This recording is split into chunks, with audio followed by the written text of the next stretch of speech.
4 minutes until showtime.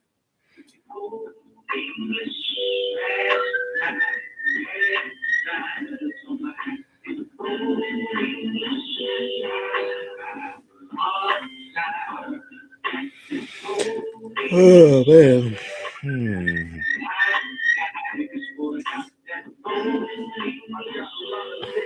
Follow me up this shit right now. Fuck my stream up. Mute that. Mutiny.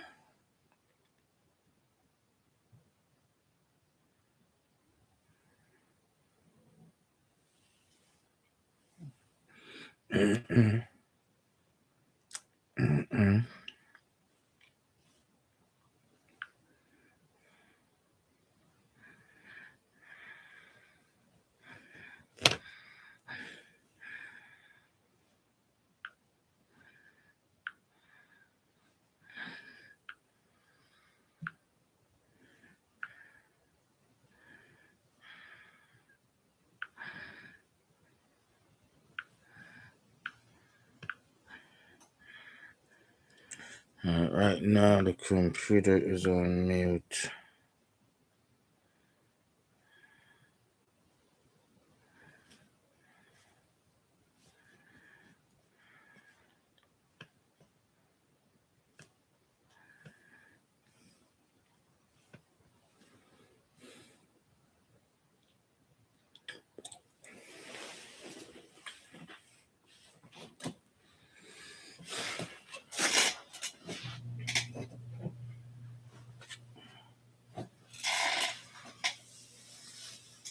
Oh shit, I gotta finish up this part.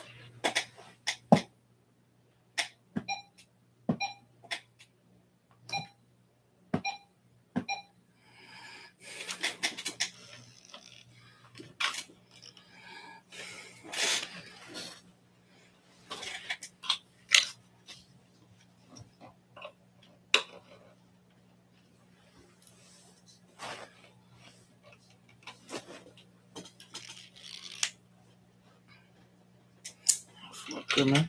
Most of this stuff.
We got our own show. Rappers swimming in, but they don't hear me though. Rappers swimming in, play my shit, bro. Rappers swimming in, internet radio. Rappers swimming in, we got our own show. Rappers swimming in, but they don't hear me though. Rappers swimming in,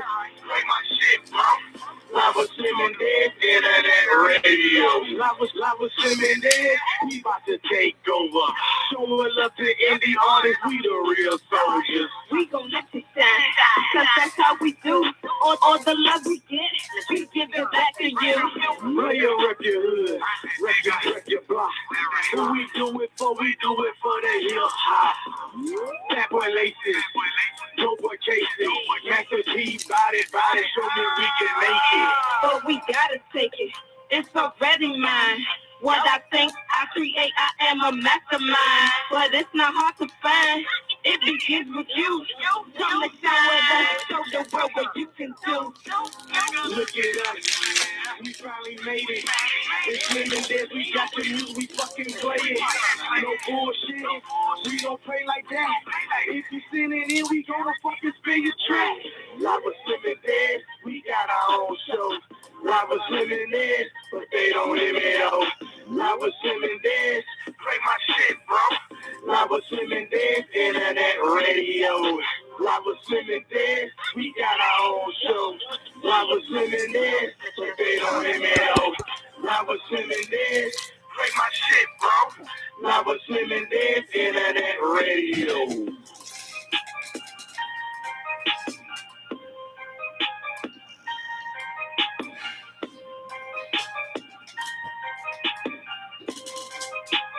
Majestic Trauma.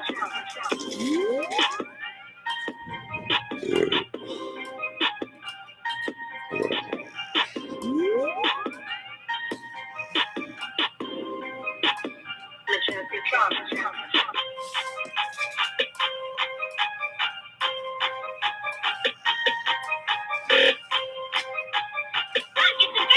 No, it's the Queen.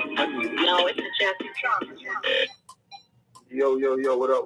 It's your boy Big Slim. We up in this motherfucker. I got goddamn Blacker, the Don, up in this motherfucker. We chilling tonight. So what's happening with you, man? We here. What's going on with you, man? Yeah, man, I'm in here, man. You know what I'm saying? I'm in here chilling, man. Kicking it for the night, you know, another Masculine Monday, another Monday. You know what I'm saying? This is the last day of January 2022. We done got through a whole month, man. We've been 2022 for a whole month already. Yeah, we have. Tonight we got a special show, man. We doing Masculine Mondays. We covering all topics that are men. We covering all topics that are anything. Women are more than welcome to call in to join the conversation, ask questions, get advice from a man. The number is 319-527-6246. I'm broadcasting this show on Facebook Live. We broadcasting this show on Instagram, and I think we got YouTube going too, right? Yo, YouTube's up tonight. We rocking. All right, so we rocking all night, man. We got the content, man. We want everybody to join in and be part of the conversation, have fun, talk a little shit. You know what I'm saying? Just get in there. I got a special guest tonight.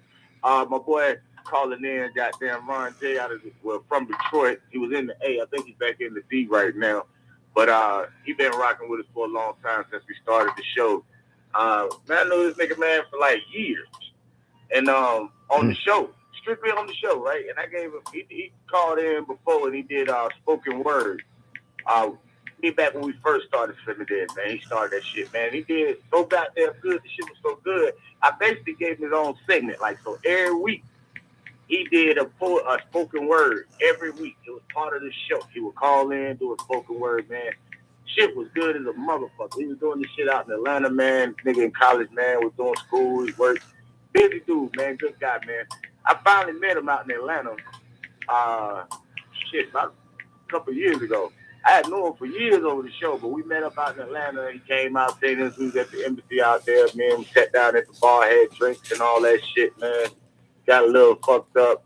It was fun, man. So, it was a pretty cool dude, man. But it's Ron J, man. He gonna call in tonight, man. He gonna be part of the show tonight.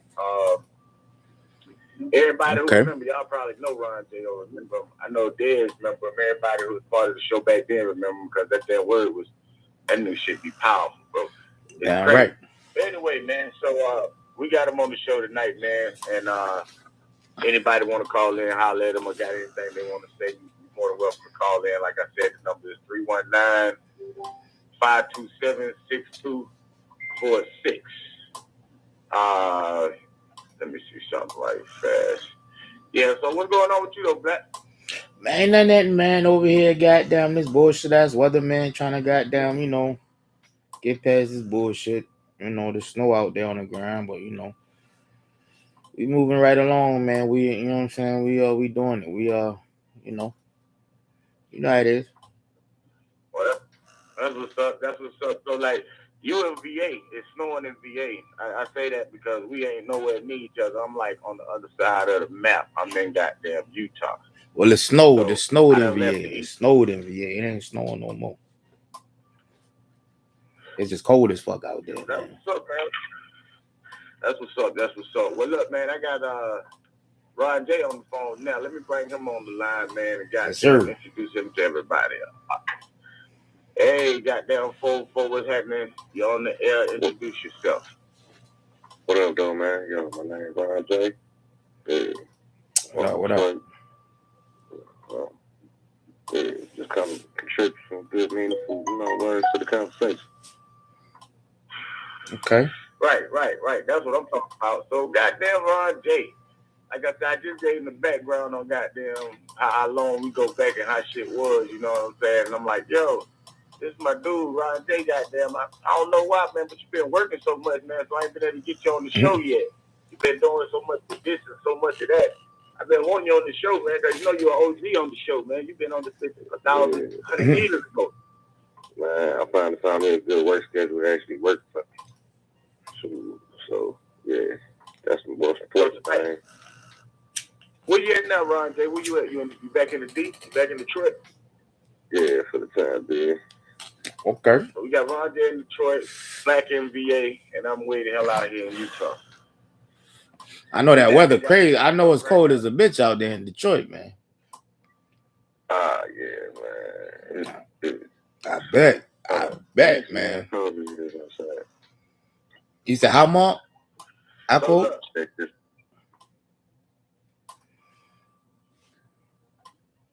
Ooh, all right, so big. It's 20, but it feels like 18. Okay. Yeah, it's cold like that out. Yeah, so look, man, Ron J, give us some what's going on with you, man? Go on, spit some shit. Let me know. Not spit no shit. Yeah. Yeah, everybody waiting to hear that. Yeah, I mean, Black man, you gonna like it, man. Look, let me tell you, the nigga say, Ron J say, yo, man, I'm trying to spit this shit for you. Don't spit it for me. I don't even want to hear it till they hear it, man, because I already got confidence. I don't gotta prove that shit or nothing. I know that nigga come with fire, man. So I don't give a shit what it is. I know it's gonna be good. So you know what I mean? That's why I told him I got confidence in shit like that. I'm like, chill. I want to hear it when everybody else hear it. I want to get the same feeling they get when they hear it for the first time. So we got spoken word in this tonight with Ron J. It's gonna be outstanding. But yeah, so Ron J, what's going on, man? What's happening in Ron J's world? Oh man, I'm just trying to get my little drone license now. So just trying to get that thing on the top. Like I said, like everything is going technical, but I still like doing camera work. But I feel like that's very important because it's next level. You trying to get what license? My drone license. Oh, okay. Your drone license. Oh, that's good. Yeah, damn right. Get that shit. So, like the test already got some little study materials going over it. So I'm about to go ahead and take the test for that. So I'll probably still stay at the company I'm at now. If not, there's other opportunities out there. Yeah, but when you get your drone license, you gotta be gonna get that shit, do some independent shit, man. Because look, I gotta tell everybody else. I'm about to say, man, my thing be like, niggas can go to work, man, but if you going to work with a purpose, man, you serving a purpose. But if you going to work just to be working to pay bills, man, you ain't serving no purpose, man. I mean, you gonna survive, of course. You gonna have a little extra, of course, but you never gonna really get ahead like that. Like for real security, you gotta create that shit. You gotta be independent. You gotta go out and get that shit, man. You know what I'm saying? So I love, like with the drone skill, man, you're gonna be able to do a bunch of shit. You're gonna be able to do music, spoken word. You're gonna be able to do any fucking thing. Nowadays, drones are everything. I know, like, You know what I'm man, I found out about drones like a couple of years ago. I say probably about like 2 years ago. Like I was just watching something on YouTube. And I was like, man, that shit look cool. And then I found out you could actually buy one. And so like I started flying. Then I fell in love with it. But I was still going AIU at the time. And chick that I was with, I was like, man, yo, I'm about to make me some money at this. She's like, man, you need to stop playing with that toy. I was like, yeah, toy. Like, all right, I'm like, this toy gonna make me a lot of money. Right.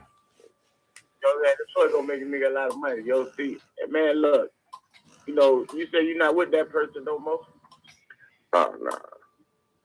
You know, and that don't surprise me.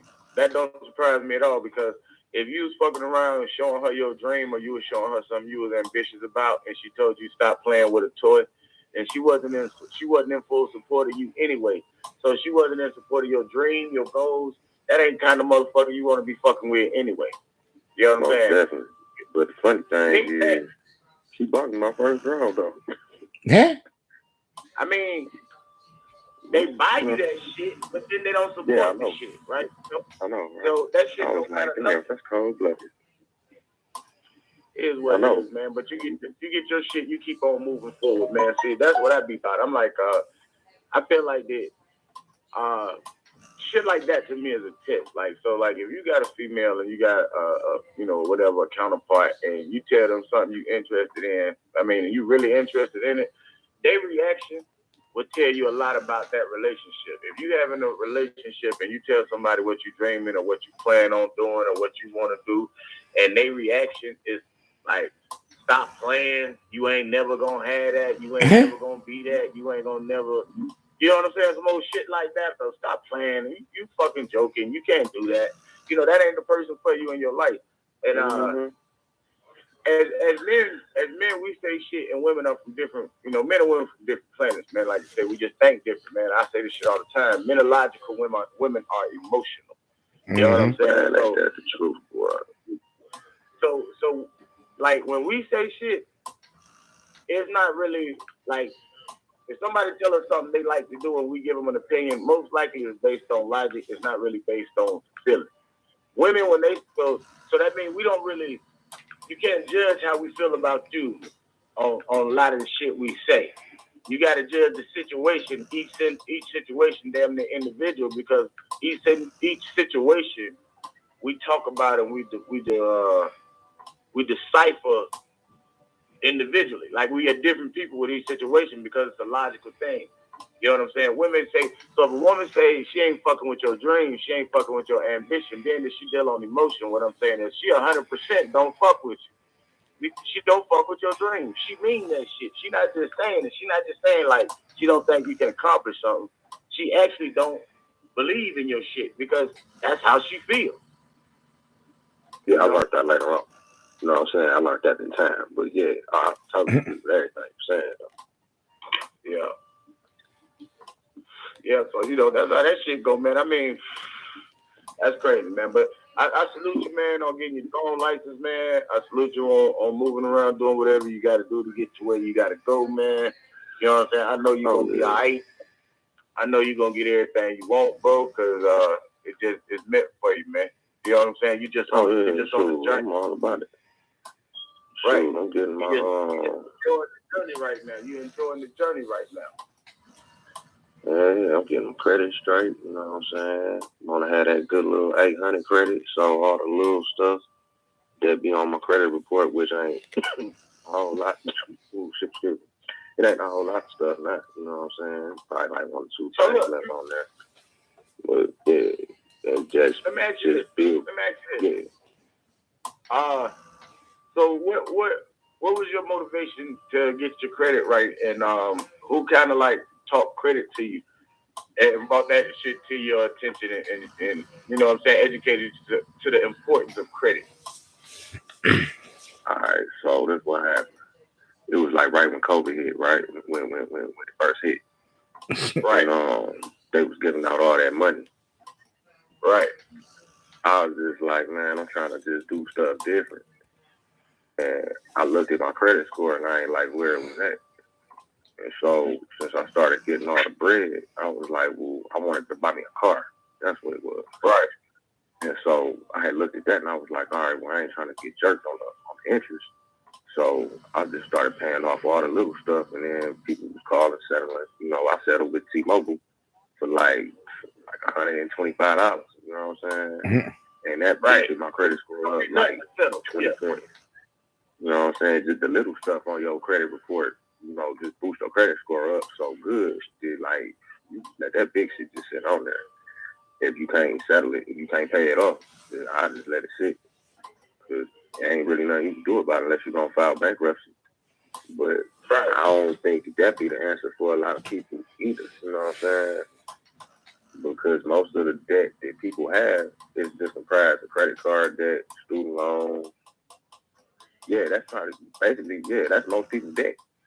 Yeah. Right. You know, maybe probably they had a house or something. You know what I'm saying?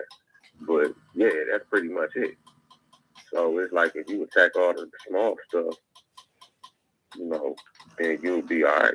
But what made me want to do it was I don't want to be one of these old people out here. Like, I just turned 35. I ain't trying to be one of these 42, 41-year-old people. I'm just talking about now. I'm just trying to do this stuff. Because I see people that's that age that's doing it now. You know what I'm saying? So I might as well just listen to them. You know what I'm saying? And, you know, just pick up a little hints and stuff from them. Yeah. So let me tell you, I'm one of them niggas, right? I'm one of them niggas you talk about. You know what I'm saying? That's why I asked you about the shit, because I was damn near in my 40s when I started thinking about credit, and start thinking about it when I started realizing some of the secrets to the shit, right? Because what I did was I realized that I started thinking like white folks. Mm-hmm. You know what I'm saying? I started saying, you know what I'm saying, fuck all this keeping it real shit, fuck all this keeping it hood shit, because keeping it real, keeping it hood kept me in the hood. Facts. That's what it's going to keep doing, and it's going to keep doing that. Right. So I started looking at the shit like the white folks doing with the credit and shit like that. So I was like, I had a white dude tell me one time, actually I had a black dude tell me, my cousin Jermaine, man, down in Florida. This nigga told me, he said he owned like about 10 houses, some shit like that, right? Whatever. A lot of houses. The nigga owned a lot of shit, right? I'm like, how the fuck this regular ass nigga get all these houses, right? And he's my age. And I'm like, how did you get this shit? So the motherfucker was telling me that he was like, he wanted the information, and the white folks got the information. He was like, he was up one night, late at night, watching an infomercial about how to get a house and how to, you know, get it without using your personal, without some shit like that, a program. And the program at that point was $1,000. This was like early 2000 probably. So the program was like $1,000 or some shit. And the nigga was like, yo, he seen the commercial, but he didn't buy it. Then a couple days later, he seen the commercial again. And he was like, fuck it, I'm going to go on and buy this shit. So the nigga paid for the shit. And what he said he got from the shit was information that he couldn't get from people. He was like, yo, they hide the shit. And I was watching another shit, and they said they hide the shit in these, you know, they charge motherfuckers. Information is what you pay for. You look at seminars, you look at shit like that. So anyway, I was start thinking about this credit shit, and I'm like, boom, I bought this program that was talking about business credit because I was trying to start a business.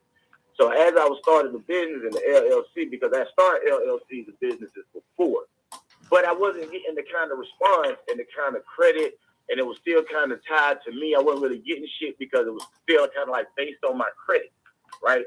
So what I learned from the program that I paid, this was a couple $1,000, a few $1,000. Like you said, when they started giving me that money, I got that shit and I bought that program with me. You know what I'm saying? So it was like, yo, the shit taught me about how to separate your personal credit, your Social Security from your business completely. Like, so this is how white folks get money. So like like you said, they put everything on this business credit or this business entity, and they buy shit and they pay themselves through these LLCs. And then when they get, you know what I'm saying, if some shit go wrong or if the credit get too fucked up and bankruptcy, bad, they just steal that shit, create a completely new entity or LLC. And it's not related to the old LLC, and it's not related to your social or your personal credit. So you get this same credit all over from ground one, but it's business credit. You know what I'm saying? I was talking to my sister about this program, and I'm trying to tell her about it, and I'm like, yo, there's layers to this shit, and it shows you how to get the proper numbers, the proper kind of address. Because when you go to get these loans or when you go to get this credit from these companies, you got to fit the criteria. The thing is, we think you just got to have bank accounts, a business, LLC, shit like that. You got to have shit that fits in this red tape. You know what I'm saying? In order to receive the benefits that you're looking for. So, like I said, I'm one of them 40-something-year-old niggas, like you said, who really just now start trying to get my credit all the way right. So my credit done got a lot better, but doing the shit at first when I started trying to get it, I started doing what other people were telling me what I thought made sense, paying shit off. Then I realized back to the paying shit off. A lot of time when you pay shit off the credit, it don't drop off your credit. You might get a few points for it, but it still be on there. Like, it don't disappear, don't make your credit good by paying it off for none of that shit like that. I realized that shit because I talked to a motherfucker who do credit. And like, I called the company and I was talking to the people and they didn't want to tell me. So I'm like, I'm paying shit off. Why is this shit not affecting my credit the way it's supposed to? And it's like, you know, the shit they was telling me, I'm like, so it don't really matter whether I pay this shit off or not. You know what I'm saying? But the credit card companies don't tell us that. You know what I'm saying? So we go and we pay all this shit off and we spend all our cash and pay this shit off. And then our credit don't do what it's supposed to do because we think you pay it off, your credit don't get better when that's not actually fact. You know what I'm saying? There's other shit you do.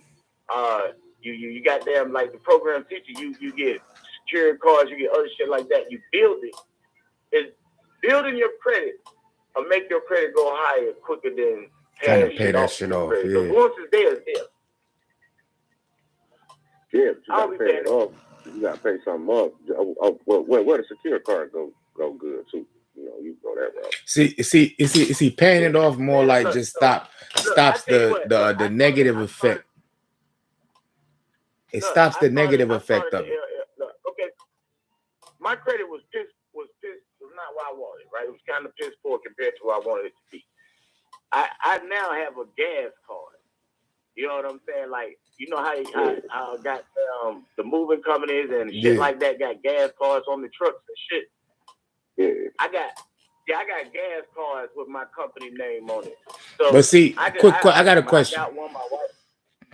I got a question. Wouldn't paying it off? Wouldn't paying it off help the negative effect of the credit?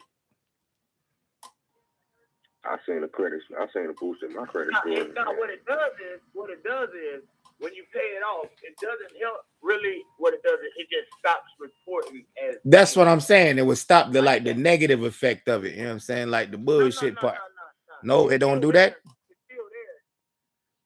Nah, it's still there. It'll pay it off, but it'll stop it from accumulating interest and shit. But what about will it stop it from declining is what I'm saying. Nah, it ain't gonna go back. I mean, if you pay it off, you know what I'm saying? Like, I didn't pay off my shit. My shit's steady going up. You know what I'm saying? Because I went through the steps. Like I said, I paid for programs that taught me the ropes. You know what I'm saying? So you gotta know the ropes. That's how people like, that's how Trump is rich as a motherfucker, but the nigga done filed bankruptcy so many times, the nigga got so many businesses, and he ain't never broke.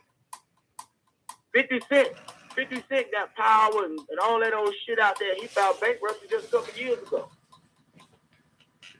You know what I'm saying? Master P filed bankruptcy. Why you think it went from No Limit Records to the new No Limit Records to the new No Limit Records?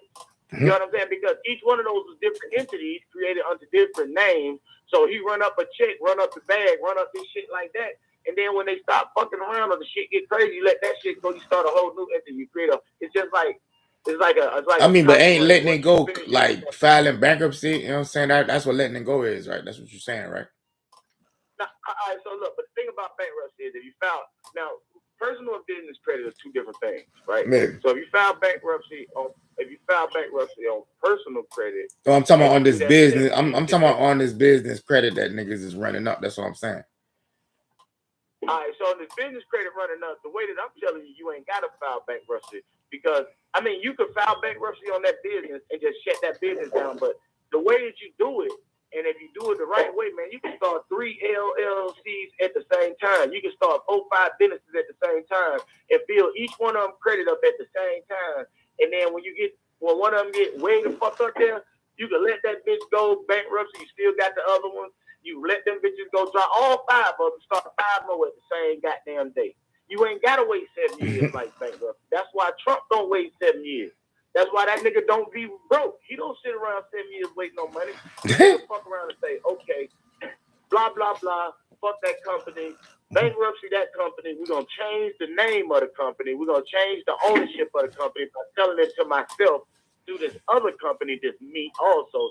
So I'm going to sell company A to company B, which is both owned by me. But I'm going to file bankruptcy on company A, and then the bankrupt and company B that I'm just now starting is going to buy company A or take over company A. So now I'm building I already got all this shit that I acquired from company A. Now that company B buying it, I'm building different credit. Now I got all this shit from company A to add, and I'm just starting with company B with a new credit line. So I can add more shit to it, or different shit, or buy a whole new credit line worth of shit. And I still got the shit that I filed bankruptcy on credit A because they're 2 different entities. So just because I filed bankruptcy on credit company on the company A, company B starts off with A1 credit. Yeah. And they both owned by me. You know what I'm saying? So, but they not both owned by me. They owned by me. But they owned by the entity that I started. They owned by the entity that I started. So let's say I got Slim and Dez Presents and I got Slim and Dez Entertainment, right? If Slim and Dez Entertainment, if I build their credit up real good and they go up, my credit limit go up 10,000, 20,000, 30,000, blah, blah, blah. Let's just say it's going up like that. Now, Slim and Dez Presents, I fuck around, I build it up a little bit, but then I start spending a lot of the money and the shit go down and my credit get bad on Slim and Dez Presents. Now I say, fuck Slim and Dez Presents. I just stop fucking with it. File bankruptcy, stop fucking with it, cancel the company, whatever I do with it, I just let it go. I don't even got to really file bankruptcy because it's not tied to my credit. It's not tied to my social security number. So I could just stop doing it. Yeah. Just go over here and fuck with this. And just all the shit that I got from it, though, I ain't got to get none of it back or nothing like that. If I file bankruptcy, then I legally got to get none of it back. But if I don't give it back or whatever, I still got company B to do different shit with. See, and we don't know shit like that. You know what I'm saying? And like I said, that's why you pay for information, man. You got to look into what you want to, man. We got to stop. Because they going to give it to us free. That's that right there. Yeah. All right, don't forget. Yeah. Hold on, man. Hold on. Y'all talk right there. Talk shit. I'm ready to get it in this goddamn word. You talking about talk. It's a radio show, you know what I'm saying? People came here to listen. All right, well, look, I tell you what, we're gonna do it. Give me 1 second, right? 1 second. Nah, B, I'm gonna take over. I've been telling you I need to take over anyway. So Ron J, man, how long you been doing poetry, man? Oh man, shoot, I've been doing poetry since I was like 16. Okay, that's what's up, man. I can never do nothing like that, man. Huh. You know what I'm saying? I don't know, man. Like I ain't that like creative with the words. I used to stutter too, man. So it's like with the words, I ain't that creative, man. And you know what I'm saying? Public speaking is crazy. You know, you take that one public speaking class you got to take in college. I mean, I aced through that, but still, that was good. Like that was the thing I liked about going to college. Kind of pushed me out of that a little bit. Oh, like they gave us assignments with like you had to. Like, yeah. Hey, look, Black. The reason you can't do spoken word is because of what you just said. What? That's why you can't do it. Well, because I just said. Felt that way. Yeah, well, I mean, hey, everything ain't for everybody, you know. The first thing you said was, I never could. So, like they said, like, and here report, motherfuckers, whether you think you can or you think you can't, you right. You know what I'm saying? So, damn right, I'm right. I know how to stay in my lane, bro. Nah, that ain't what I'm saying. What I'm saying. But that's what I'm saying. If you think you can do something, if you think you can do something, you can do it. If you think you can't do something, you can't do something. If you think you got to stay in your lane, you're gonna stay in your lane. Well, that's exactly what I'm gonna do. You can do more. But I mean, that's just I like my lane, man. Hey, I like my lane, man. I like my lane. Ain't no need to try to expand and go in other people's lanes, bro. I like my lane, and I'm cool with that. But you ain't understanding what I'm saying. I understand what you're saying. I understand you saying the same thing. All I'm saying is, all right. So look, okay. So yeah, that's what this show about right here. Let's get in. You saying the same thing. Like I tell my son, you could do anything you put your mind to. That's what you saying. Right. All right. What I'm saying is, I like to stay in my lane, and that's just that. So what I'm saying is, so look. So what kind of this is masculine money. It's about being a man. So what kind of man tell his son some shit that he don't believe? I ain't saying I ain't believe it. I ain't saying I ain't believe it. I said I didn't do it. Just said it. Hey, Ron J. I said I didn't do it. What did you hear? Did you hear what I heard, or did you hear something different? What you heard? So look. Did I say the word believe, bro? The nigga said, I tell my son that he can do what he want to do, but me, I just stay in my lane. No, I ain't say that. I ain't say that. I could actually play it back. I don't want to do better. I can't do better. I can't do this. I can't do I ain't say, man, look. Nah, I ain't say none of that shit you just said. We could play this shit back. I ain't say nothing what you just uttered out of your mouth. Nothing at all. I could never do poetry. I can't do this. I could never do poetry. I said, well, the reason you can't do poetry is because you say, whether you say you can or you can't, you right. You said, I like to stay in my lane. Ain't no sense me trying to get out my lane. I said, you can advance. You ain't got to get in nobody else's lane. It just, if you fuck around and say you can't do something, you can't do it. You said, what I'm telling you is the same shit I tell my son. He could do anything in the world he want to do, but me, myself, I just stay in my lane. I'm just going to do that. I'm comfortable in my lane. You know what I'm saying? All right, so my question is, how is there a problem with that? Look, my thing is this. It's not a problem with that. All right, then. So hold on. So since it's not a problem with that, why? You said what? I say it's a problem with that because you a father. It's a problem with that because you got a young man looking up to you. It's a problem with that because if you giving people advice and you consider yourself worthy of people listening to or taking advice from, then for you to say that you content or you ain't you know, I can understand. Like I said, niggas saying. Man, you keep on coming up with all this shit I ain't say, nigga. You keep on coming up with all this shit I ain't say, man. All this content shit and all this can't shit. All I said, I stay in my lane, bro. That's it. If we had more niggas that stayed in their fucking lane nowadays, this world would be a whole better place. Because niggas like to jump and get in other people's lanes. I'm not saying get out your lane. I'm not saying get out your lane. Look, definitely. So what are you saying? What I'm saying is your lane could be as wide as you want it and still be your lane. You ain't gotta fuck around and have a narrow lane. It could be, yeah. Yeah. How you know I don't got a wide lane now? If you say you can't, but when you start, listen what I'm saying. See, there's a problem with us men. See, we don't listen to each other. See, every time we say to each other, we think we fighting or we trying to chastise one another. Nah, it ain't chastising, man. I ain't trying to tell you shit. Nah, lions roar, man. We ain't chastising each other, man. Lions roar, bro. I'm not trying. Okay, so what I'm saying is, it ain't about lions roar. It ain't about bears kicking chest. It's not always a testosterone thing. It's not always a challenge thing. It's not a challenge. For me, it's more of a building. Listen what I'm saying. It's more of a building thing. So what I'm trying to tell you is, what I'm trying to say to you is not what you taking it as. What I'm saying to you is this point blank this.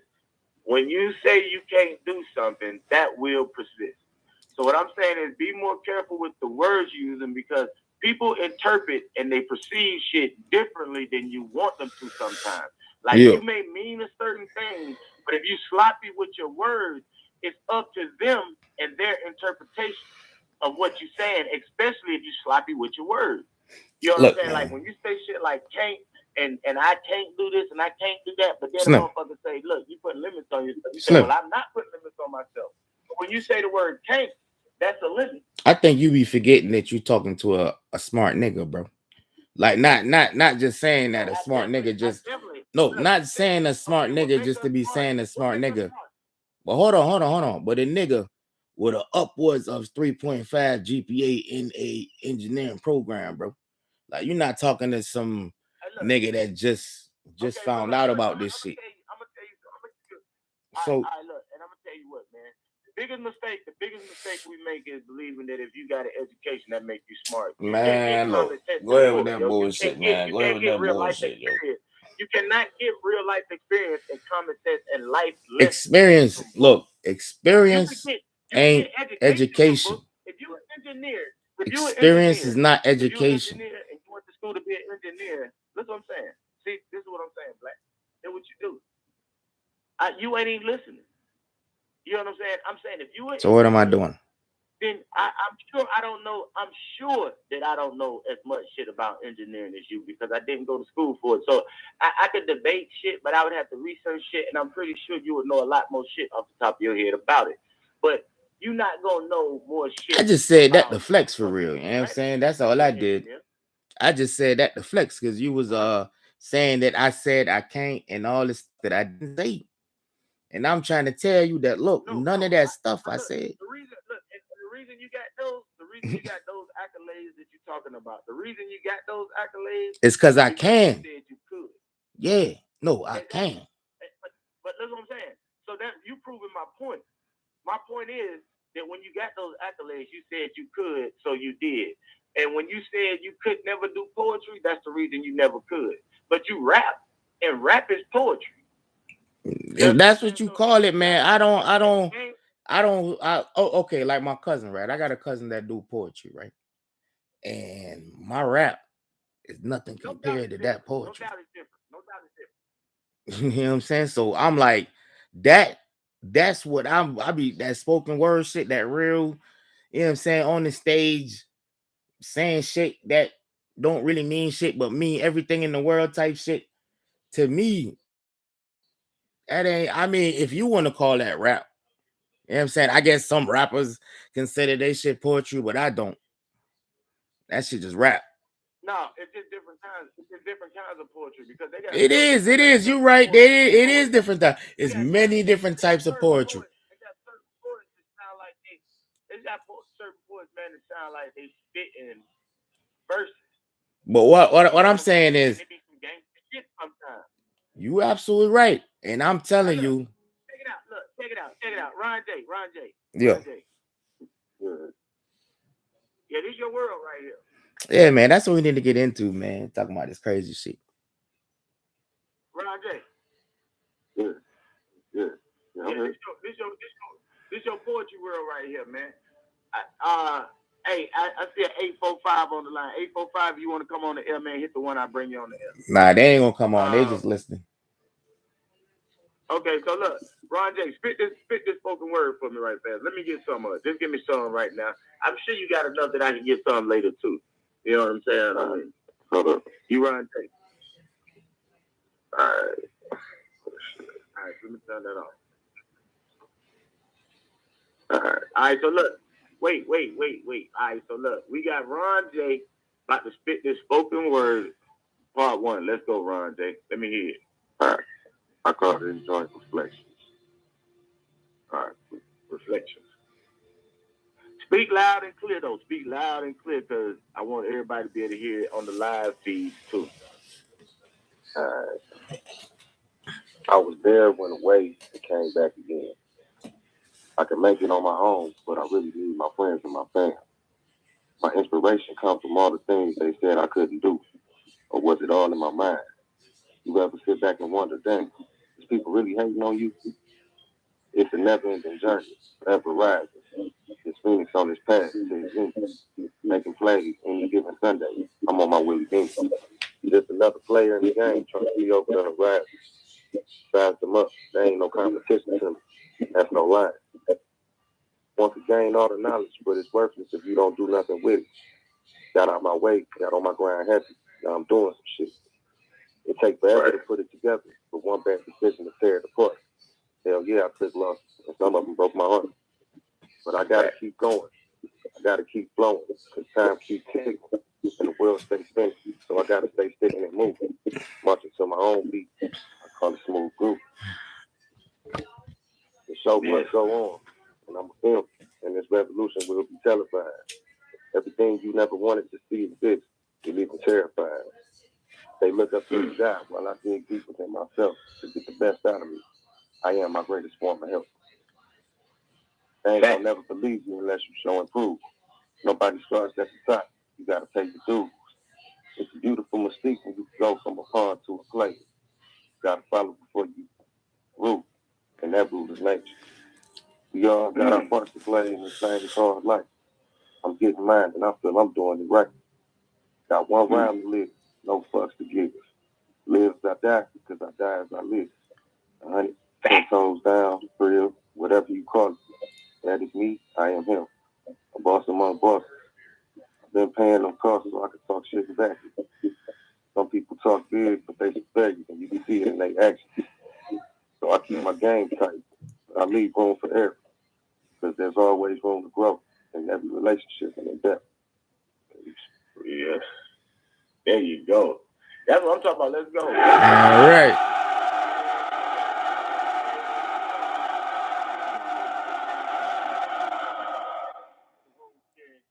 Whole place went crazy. That shit was hard, yo. That shit was hard, yo. Damn right. Hey, look, man. I'm trying to. Hey, look, man. Ron J be coming with that shit, man. So, like, that nigga be saying it right. You be listening to the shit, man. That nigga say certain shit. You be like, damn. Right? And then, like I said, it's poetry. It's spoken word. But the shit could have been a rap. Man, your ass can't do that shit. How about that? How about that? Your ass can't do that shit. You, nigga. Do what? Spoken word. None of that. Spoken word. None of that. I can do that shit. I can do that shit. I can do anything. I can do anything. Nah, I'm fucking with you, man. Nah, that shit was fire, man. All jokes aside, man, that shit was fire, bro. Hey, look. Hey, Ron J. Hey, your shit nice, bro. Yeah, man. Your shit hard. Yeah, man. You got a talent, man. And I always told you that, man. You know what I'm saying? And I appreciate your gift. You know what I'm saying? I appreciate your gift. Facts. As they say, your presence is a present. You know what I'm saying? Your presence is a presence. Your gift is a gift. You know what I'm saying? King shit. You know, man to man. You know what I'm saying? I appreciate you, brother. I appreciate what you contribute to society. I appreciate what you contribute to brotherhood, to manhood. You know what I'm saying? I appreciate your mind. I appreciate your focus, motivation, and all that good shit like that, man. And the words you speak are, inspirational. Facts. I appreciate that. You know what I'm saying?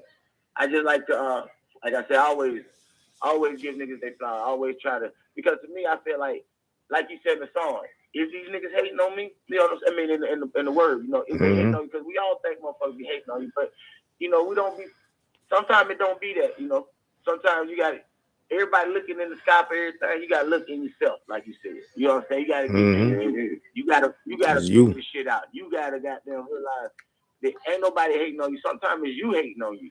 Facts. You know what I'm saying? You your only stop, man. So a lot like of they say, you your own worst critic. Like, that's a saying, ain't it? Right. Soon as this nigga started as soon as Ron J started saying this shit, I was like, yo, he's talking about all the shit I was just talking about. Believing in yourself, you know, doing what you can, thinking, you know, believing in what you're doing and all this shit. I'm like, yo, this nigga just said all the shit we just talking about. He had this shit. It's like we led into that goddamn spoken word. So like when you go back and listen to the video, you can listen to like 3-4 minutes before he started, and all the shit we talking about is in the first few bars of his spoken word. Facts. You know what I'm saying? Ron J. Boite, and see, that's talent. That's like, so look, Ron J., you there? Yeah, I'm done. So look, to me, that's like a rapper who rap a song and then everybody could relate to it or feel it, and it's like, it feel like this nigga rapping this shit to me, or he talking about my life, or he talking to me. You know, you like, how the hell does a rapper that you never met spit a verse and it's like he's talking to you because it's a gift, man. You know what I'm saying? So like you just did that poetry that fit this moment, and you hadn't had this conversation before. So how could you plan that poetry to coincide with the shit we talking about? Man, it was designed like that because I was gonna go with something else. But yeah, earlier today I was like, I don't know. So yeah, I just went with that one. Mm-hmm. It's designed That's sure like fire. that, I like it though. It's the energy, bro. It's the shit. You know what I'm saying? It's the life force. Definitely. You And know? that's exactly what it is, yo. You know, yeah. You know what I'm saying? It's the life force, man. It's the pool. We was talking about gold and shit earlier, right? And I was talking to my wife and my boy and shit out here, and we was like, me and my bro was like, he was like, man, I said, look, man, we wear gold chains and shit like this, and we do all this shit with gold, you know. And my wife was like, you know, because gold is a conductor. It's like an electrical conductor or whatever the fuck, a power energy conductor or whatever the case is. And I was like, yeah, because listen to Jay-Z and Beyonce and wealthy motherfuckers been talking about ingesting gold because it gives them longer life and it gives them healthier. But the thing is, it makes sense. Niggas say, like, how can ingesting gold help you? Or how can wearing gold help you?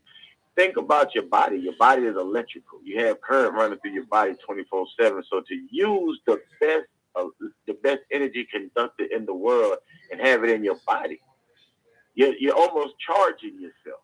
You know, you got a verse where that nigga say, Jay-Z say, I'm feeding my baby liquid gold, blah, blah, blah, blah. You know what I'm saying? I'm like, yo. Niggas be eating gold on steaks and all that crazy shit.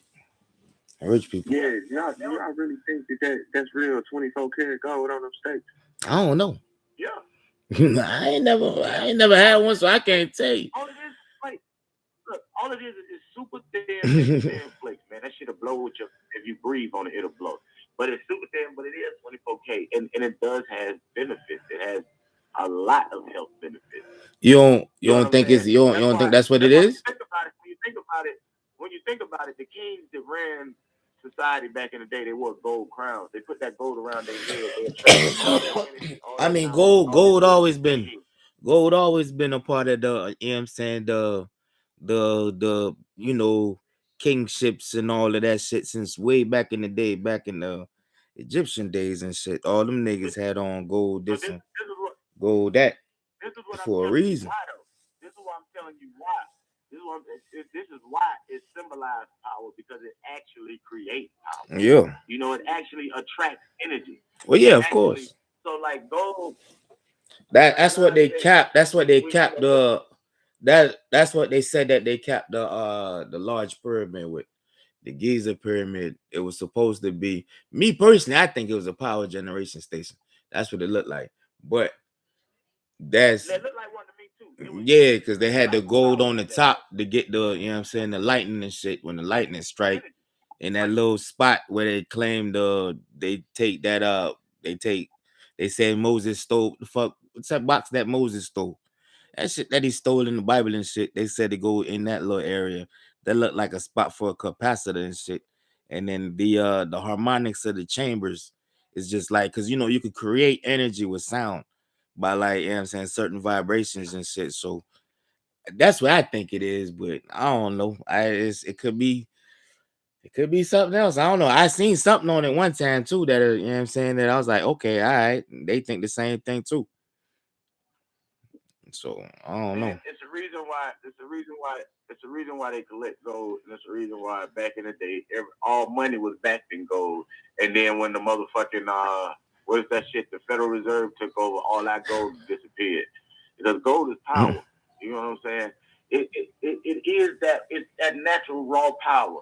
Like if you go back to, like you were just saying, the Egyptians and the early civilization, hell, you go further than that, you go to the Anunnaki people and the so-called, you know, the aliens and the goddamn the visitation, even them, their legend is that they were coming to Earth to harvest gold to fuel their planet. Yeah, I'm not familiar with the aliens as yet. I'm not gonna lie to you. I don't got enough evidence for all of that. I'm not familiar with that. I'm just saying. What I'm I'm saying is, even those. Yeah, for sure. Even those stories talk about the power of gold. You know what I ain't saying believing, I just ain't familiar with it. Yeah, I know what you're saying, but like I said, even all the kings, all the Egyptians, there was the pharaohs and shit, they was buried in gold tombs with gold with them and gold. Exactly. Shit Yeah, like that. yeah, That was yeah, the- yeah, that yeah. energy. Yeah, That's that why they type of had shit all I could those account for damn near. What's his name, Robert? You said grave right? Is that what you said? Yeah, those young fucking tomb robbers. Yeah, yeah, Tomb yeah. raiders. Yeah, that bitch. I know. They was known to bury their rich and they're powerful with gold. Yeah, that's true. But I mean, they always, Yeah, you know what I'm saying? Yeah. Ronte, what's up, man? You quiet over there, man. What you doing over there, bro? I'm smoking this Oh, blunt. What you doing? I'm listening to y'all. Yeah. So we just going on about crazy shit now. We damn near got the aliens. I believe in aliens, man. I mean, ain't nothing wrong with that. Ain't nothing wrong with that. I believe in extraterrestrial life. That's the truth about it. I believe in extraterrestrial life because there's no way that doesn't exist with what, you know what I'm saying, with what the makeup of this shit is. There's no way that don't exist. But what I'm saying is I'm not familiar with it. Yeah, I feel you. The only reason you're not familiar because you don't look into it. I've looked into it, but I may not believe what I see. At the point right now, the government has disclosed a lot of shit and a lot of stuff openly, so you can even get more information now on it because the shit that they told you was crazy. If you said you seen the alien or niggas was abducted or you seen shit in the sky, they always told people it was crazy, put them in a nut house. That same shit, they got a goddamn space force for now. I mean, these niggas just put trillions of dollars to create a whole nother military. Like I said, I believe in extraterrestrial life, my guy. From what I can see myself, I believe. You said what? What'd you say, Ron? Oh, I was saying, about the Space Force because I had went to their little website because I was interested in that. Like, what? For real? Like, they really got one? Right. Mm-hmm. Yeah, but you can't even, you can't just go and sign up for it. You already got to be, I think, you already got to be in the military. Yeah. I'm like, damn, that's so black. Yeah, they came at a couple people we know. And asked them about it and shit. And I'm like, look, this shit is gonna be some shit. You're gonna have to sign another disclosure because the information and shit you're gonna be privy to is gonna be ridiculous. Like I say, man, there's no possible way these niggas spend all this money for these secret bases and all these underground shits and this space force and shit. You're not gonna spend money like that. They've been looking for a long time for some shit. And my thing is, man, I don't know what the fuck they doing. Let me just say this. Let's just suppose. Let's lose common sense. Let's suppose white man went to the moon. NASA, the government, went to the moon, right? Yeah, that's what they claim. They went to the moon in what? They went to the moon in what, the 60s or the 50s or some shit like that, right? Yeah.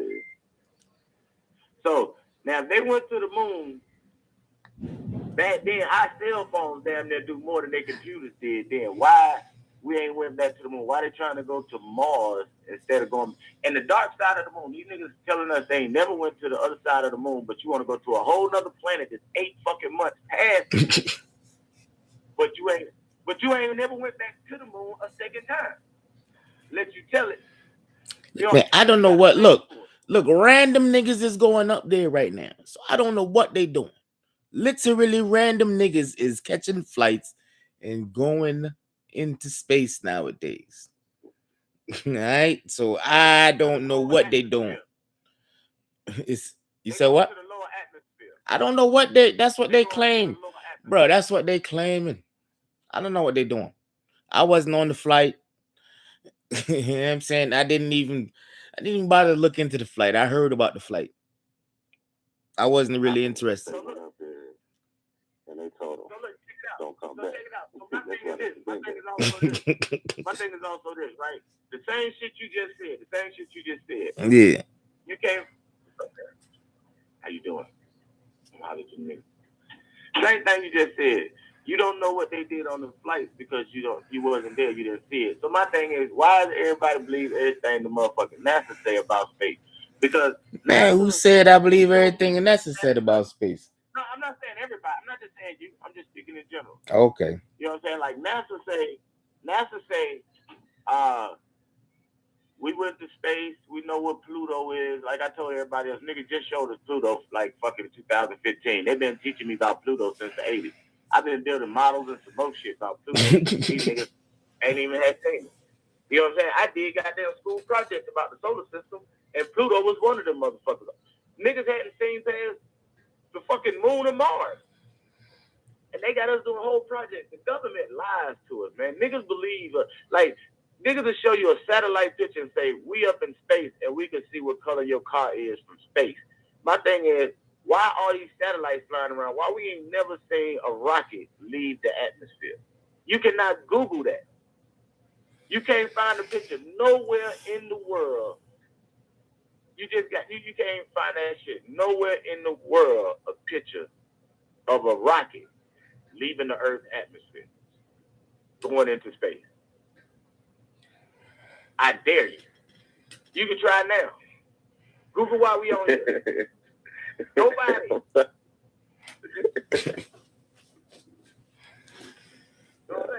I'm just saying. So look, what I be saying is, I say shit like this because I be like, this is just to show you that the shit be bullshit. That we believe everything. So you know listen. So listen to this thought right here. So a rocket never left the atmosphere, right? Fact. But an alien came in this bitch, right? Aliens live in here still. That they captured. Did they capture them? Because I don't really know. I don't really got much info on, you know what I'm saying, on the subject. Aliens that they captured with the ships. With these same ships. With these same alien ships. What, we can't fly their alien ships? No, I'm saying if we do find a way to maneuver their ships, it's possible. We could probably find a way. I mean, anything's possible like that. You know, and they came in this bitch, right? That's just the thought that they came in this bitch. So let me say it like this. Majority of the information we probably get from extraterrestrials. So I'm pretty sure we know how to time travel and do all that bullshit. They just don't tell us about it. So if we do travel, the traveling we do ain't the shit they show us. You know what I'm saying? The traveling that our government is capable of, or that our shit is capable of, we don't know. We looking at this outer shit because I tell people all the time, they get satellites up there to fly around high as hell up there. They get shit up in the sky. You know, even in the Bible, the earth has a firmament, you know, and then you have other people that speak of it and call it the dome. You know what I'm saying? The shit is the same thing. You know what I'm saying? You in the upper atmosphere, them niggas not getting out of this bitch. You know what I mean? I'm just saying. But if we do get out, like what they doing with the Hadron Collider. But somebody got in, though. And shit like that. I don't. But niggas got in, though. That's my concern, is niggas got in. And got captured. How the fuck they get captured when they get in? How the fuck they that good to get in and then get captured? Because it's foreign. Because they cannot build something to protect them against something they don't know about. So no matter how good they can build a rocket, it's just like that. Look, okay, so check this out, right? We could build a plane that could fly us through the sky here on Earth, right? But the same plane that could fly us here on Earth, if it goes into another planet's atmosphere, it will have to be adjusted because no matter how smart we are and how fast we can make our planes fly in our gravity, we're not capable of detecting or. But that's us. We supposed to be lesser. Our technology is supposed to be lesser than them because we can't get out the atmosphere.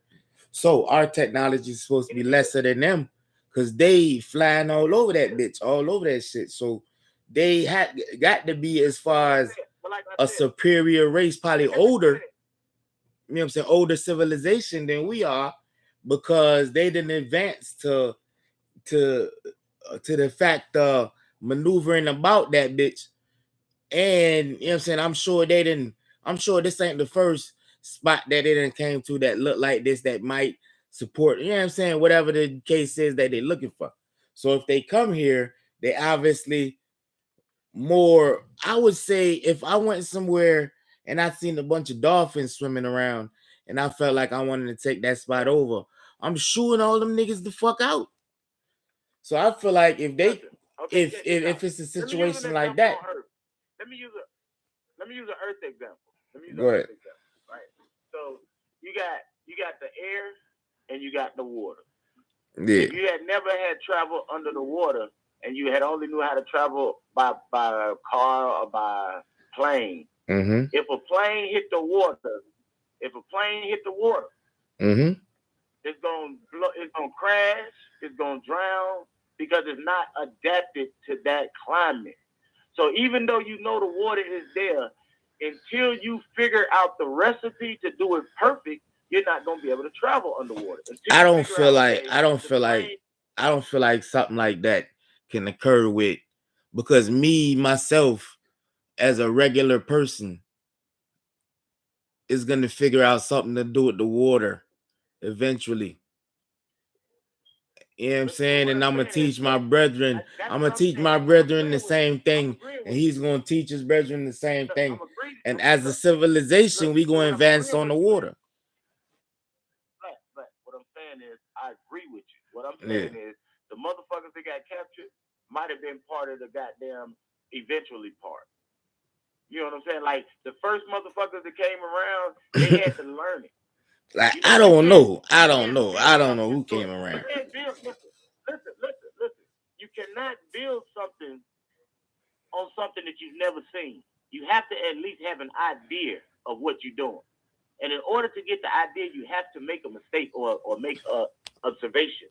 That's true. That's always true. So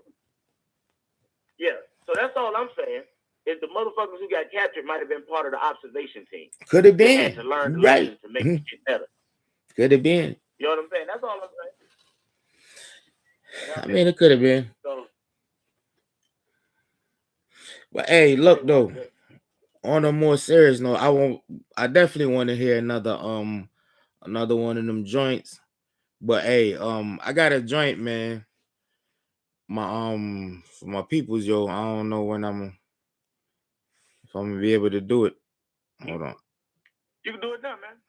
Let me see. All right, but I definitely want to hear another one of them joints, though. I will do your joint you got right there. Do your joint.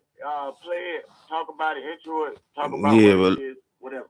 Let me introduce it. This is a blog, man. One of my cousins, yo. He in a halfway house right now. You know, he's speaking on a serious subject.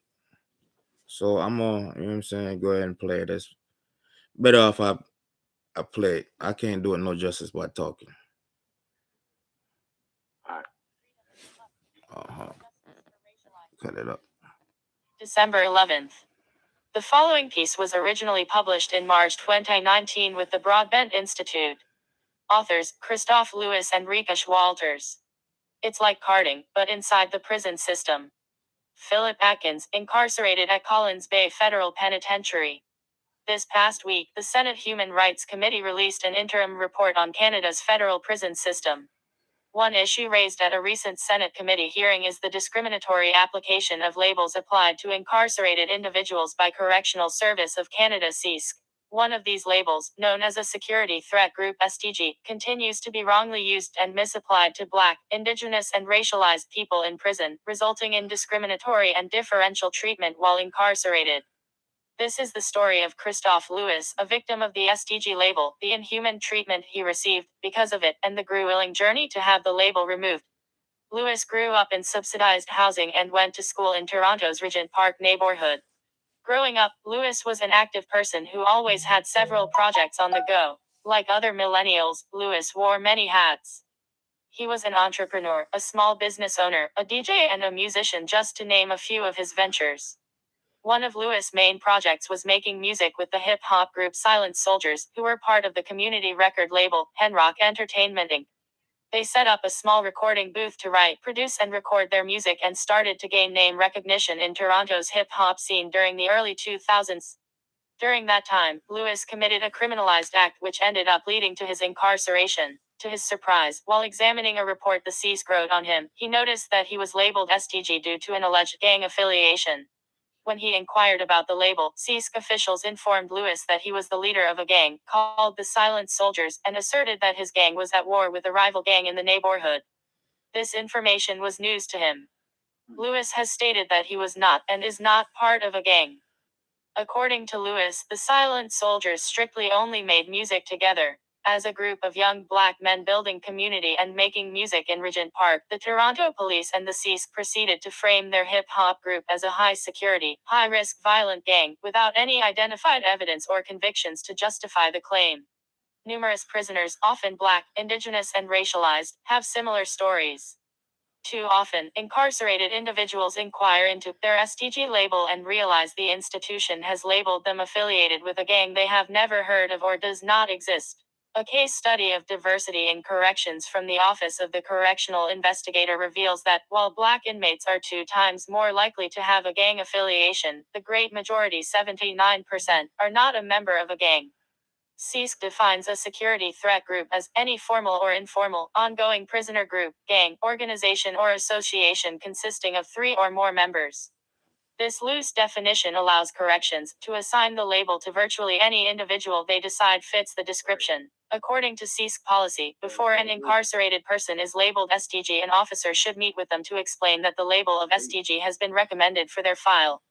The officer is to share the reasoning behind the recommendation and offer the prisoner an opportunity to contest the label before it is applied.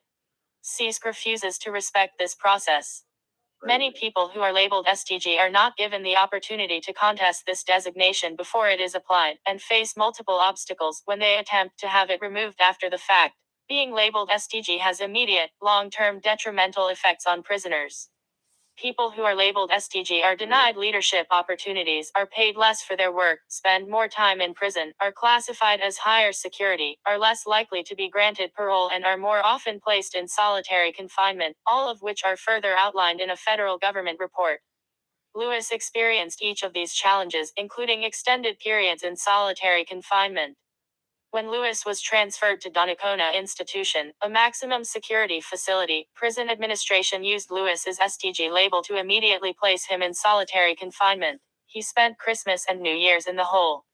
For months, Lewis was only allowed to shower and get fresh air once every 48 hours.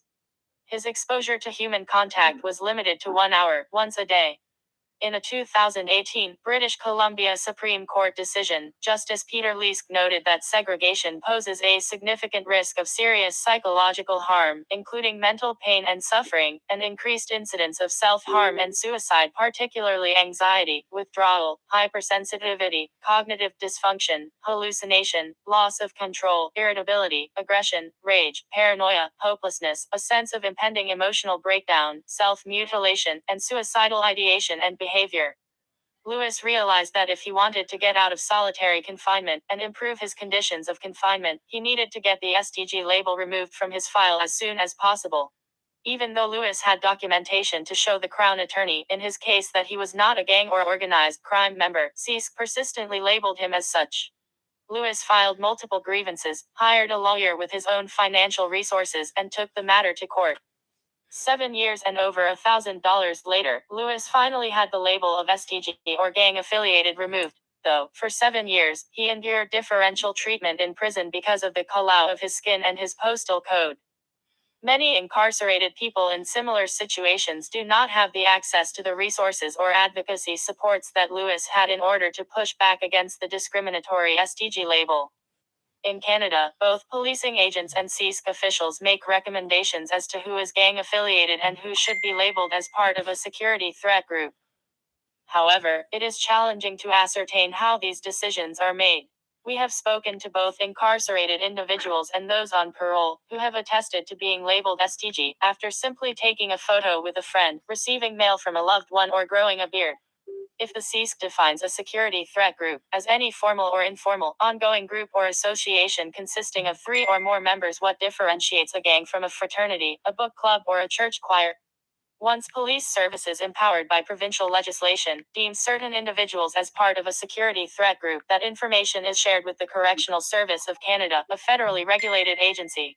This information sharing between local police services and federal corrections is how Lewis's musical group landed him in solitary confinement. Chicago residents have been facing similar issues with state-created gang labels and gang databases, leading to ongoing criminalization of Black and Latinx communities.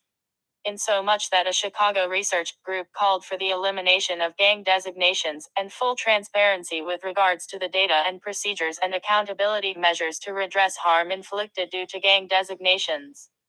We echo the recommendations from the research group and call for regions across Canada to follow the lead of Cook County and permanently dismantle gang databases. This practice should not be tolerated. We demand Minister of Public Safety Ralph Goodale draft legislation to dismantle gang databases and prohibit policing agencies and prison administrators from creating new labels. Instead, provincial and federal governments must invest in funding for meaningful and effective community-based alternatives to social harm and conflict. Ultimately.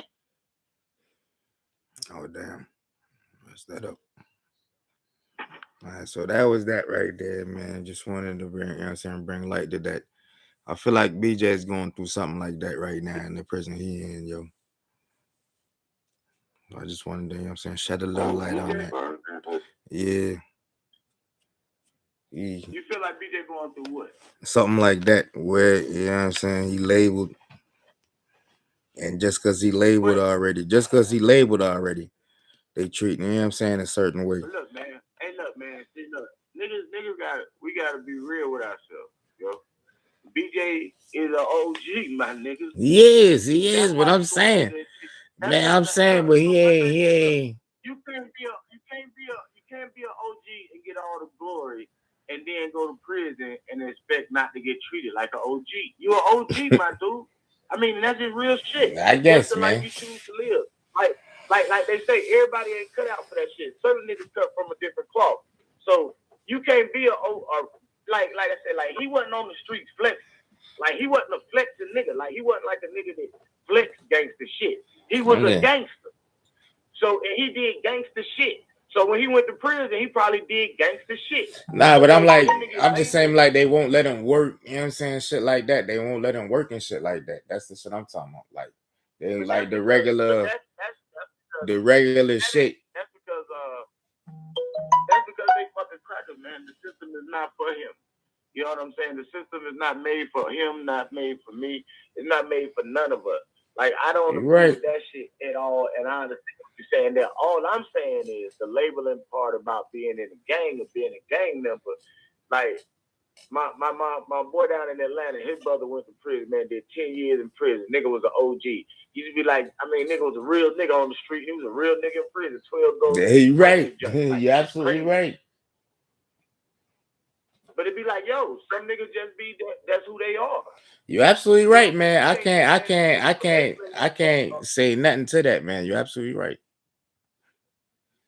You know, you're 100% right. If a motherfucker call a goddamn horse a horse, if you call a facts, a horse, a G, you know what I'm saying? A G is a G. It is what it is. That's just crazy, man. You know what I'm saying? You just feel it for the nigga, man. You just feel it for the nigga, like, damn, you know what I'm saying? You actually trying to, you know what I'm saying, at least not do no dumb shit and try to, you know what I'm saying, at least work.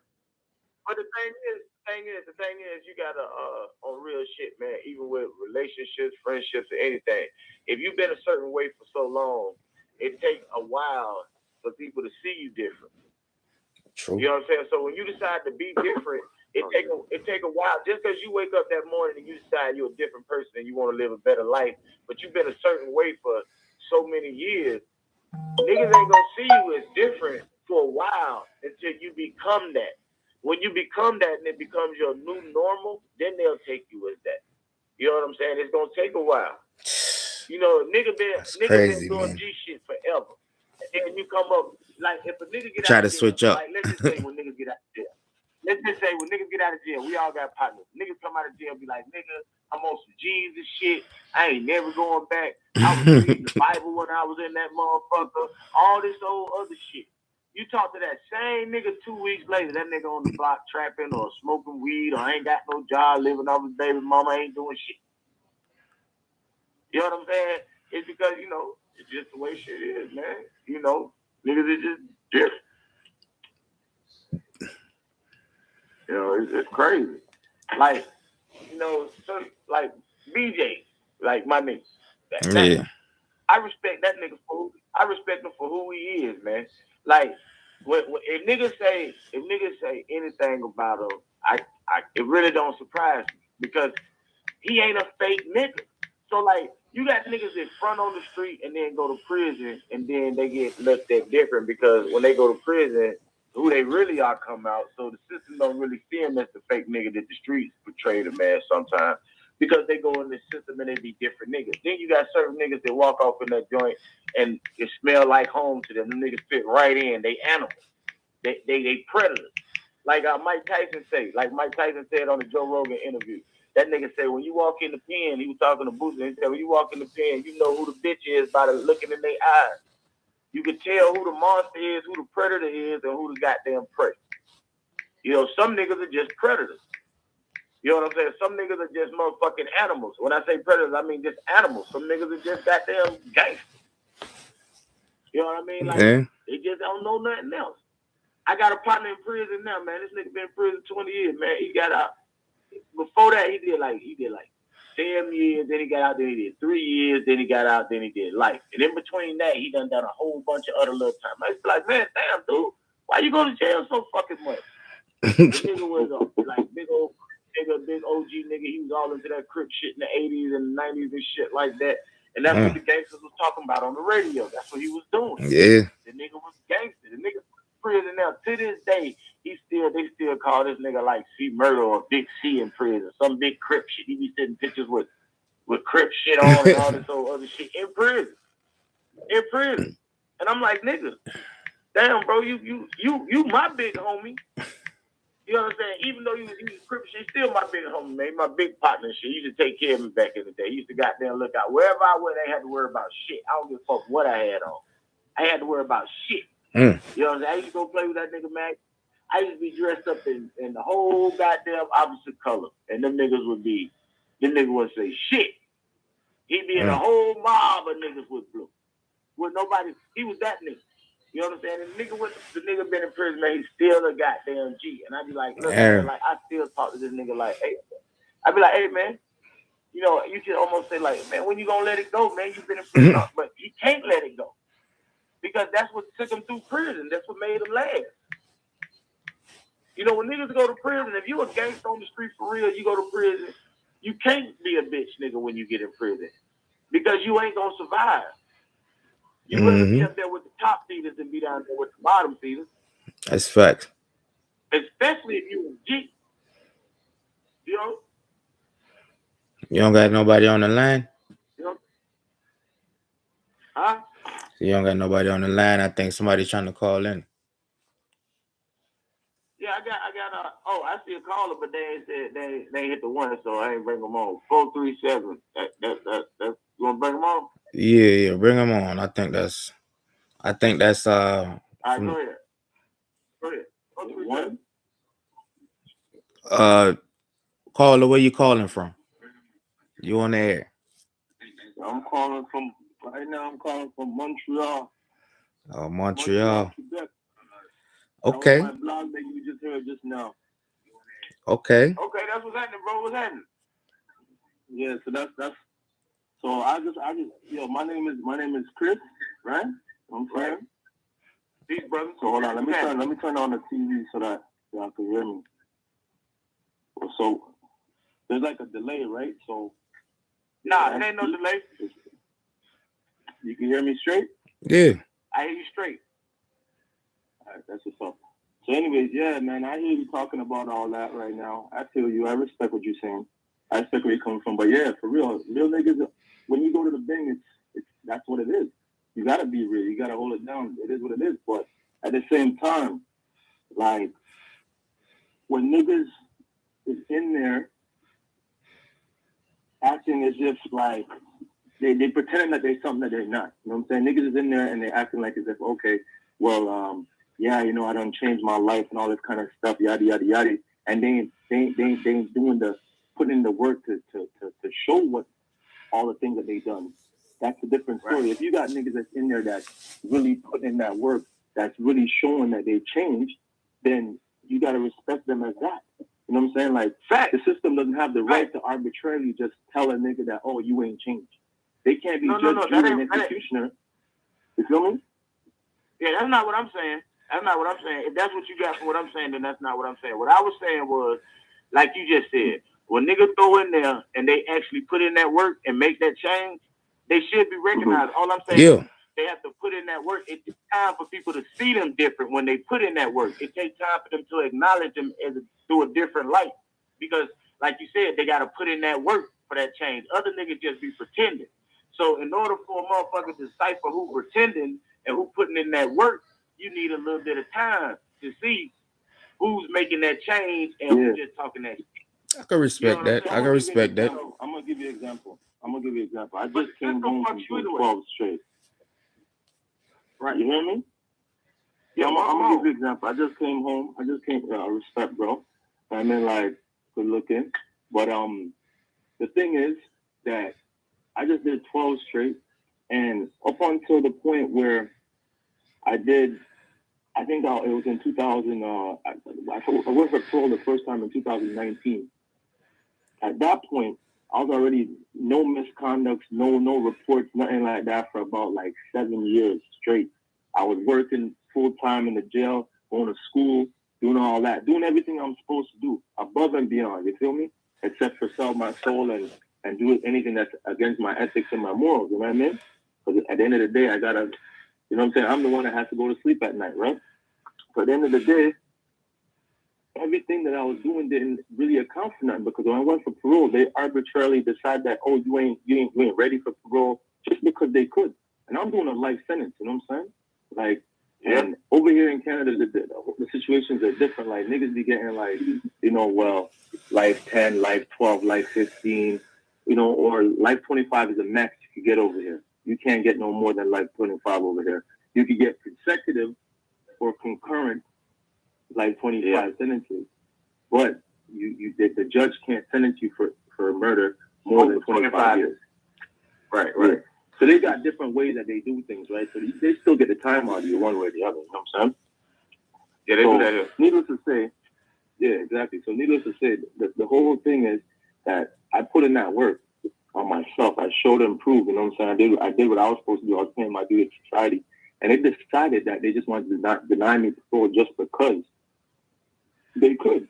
They didn't even have a reason. They just said, listen, as soon as we just want you to do more time. And basically, even though I was eligible for parole, that's how I essentially got the chance to go, because I was eligible. So I say all that to say this, like, they have the powers to be able to do whatever they want. So you see when niggas is trying to, whether niggas faking a funk or not, we can't even watch all that. We just got to support our own people and be like, yo, listen, a man's doing something right, applaud him for that. I'm saying, if we try to justify this and that, but like, okay, well, you know, if you a real nigga out on the street, hell yeah, you already know niggas out there busting them hammers and whatever. And then when we get locked up, yeah, you gotta bang, bust heads, and do whatever you gotta do in the bang too. Ain't no bullshit, ain't no bitch shit over here. But at the same time, when niggas are putting in that positive work now, we need the community to come out and stand up for us regardless. Because if a nigga come out and I do some fucked up shit and I end up back in the thing, circumstances lead to that. I mean, that's not what I want, but I see a lot of my homies do the same shit. You feel me? Man, we all do. We all do. It's fucked up. So I'm trying to say is just that regardless, we just got to stand strong with each other, opposed to try to nitpick at all the things that could be going wrong and all the things that possibly could get, you know, like people drawing inferences and saying, okay, I believe that maybe this nigga's not keeping it 100.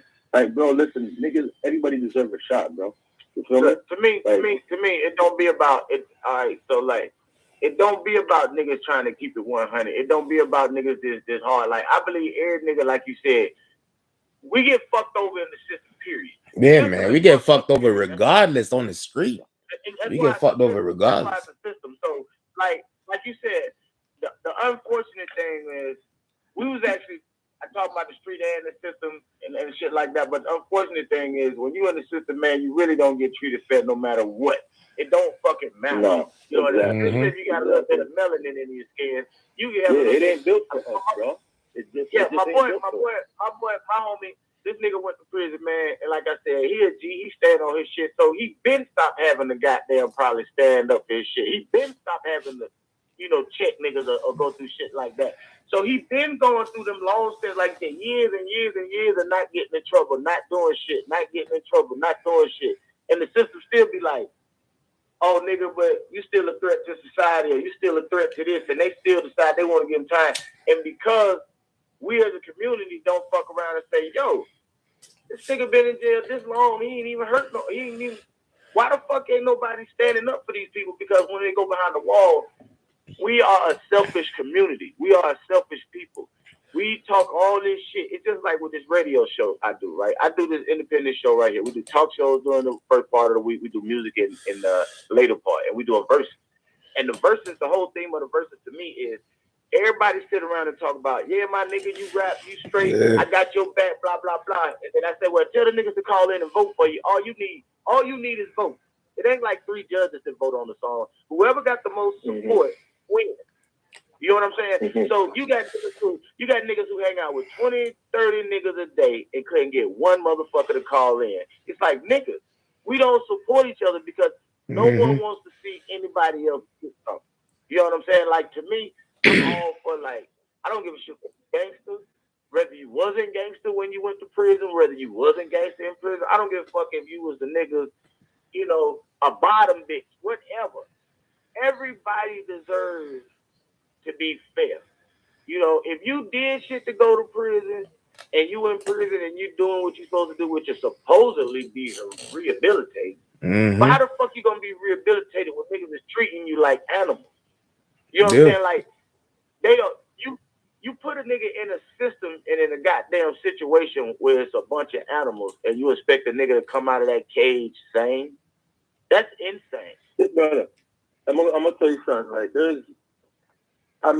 my cousin, he got access to the blog, so he gonna check in on some of this stuff for y'all later at a later date. But right now, I'm writing a piece. Right, I'm working on a Black legal action strategy that's gonna be pitched to the government, to the Department of Justice. And I work with bare grassroots people. So what I'm saying, I say all that to say this: like, I've been putting in the work on myself to change who I was and my outlook on life. Because bro, I played the game for real. You know what I mean? Like, where I'm from, Google search where I'm from, you know what I'm saying? I'm from Regent Park, downtown Toronto. Like, I know a lot of people have this perception that, oh yeah, and Canada's soft, ain't nothing going on over there. Like, I'm gonna keep it 1,000 with you, bro. Like, shit, niggas bust that gun everywhere, bro. You know what I'm saying? A man's a man, bro. You know what I'm saying? I've been selling crack since I've been 12 years old, bro. You know what I mean? Like that. Yeah, a dumb man thinks shit like that. You be a stupid motherfucker to think that your hood the only hood. Or niggas don't get down everywhere. Niggas get down everywhere. Niggas get down everywhere. I say all that to say this, bro. Like, I come from a real place, and I've been through it, bro. You know what I mean? And what I'm talking about is what I live for real, you know. And just because I went through all that, don't mean that I don't have an opportunity to change, and I don't have it in me. I definitely put in that work to change.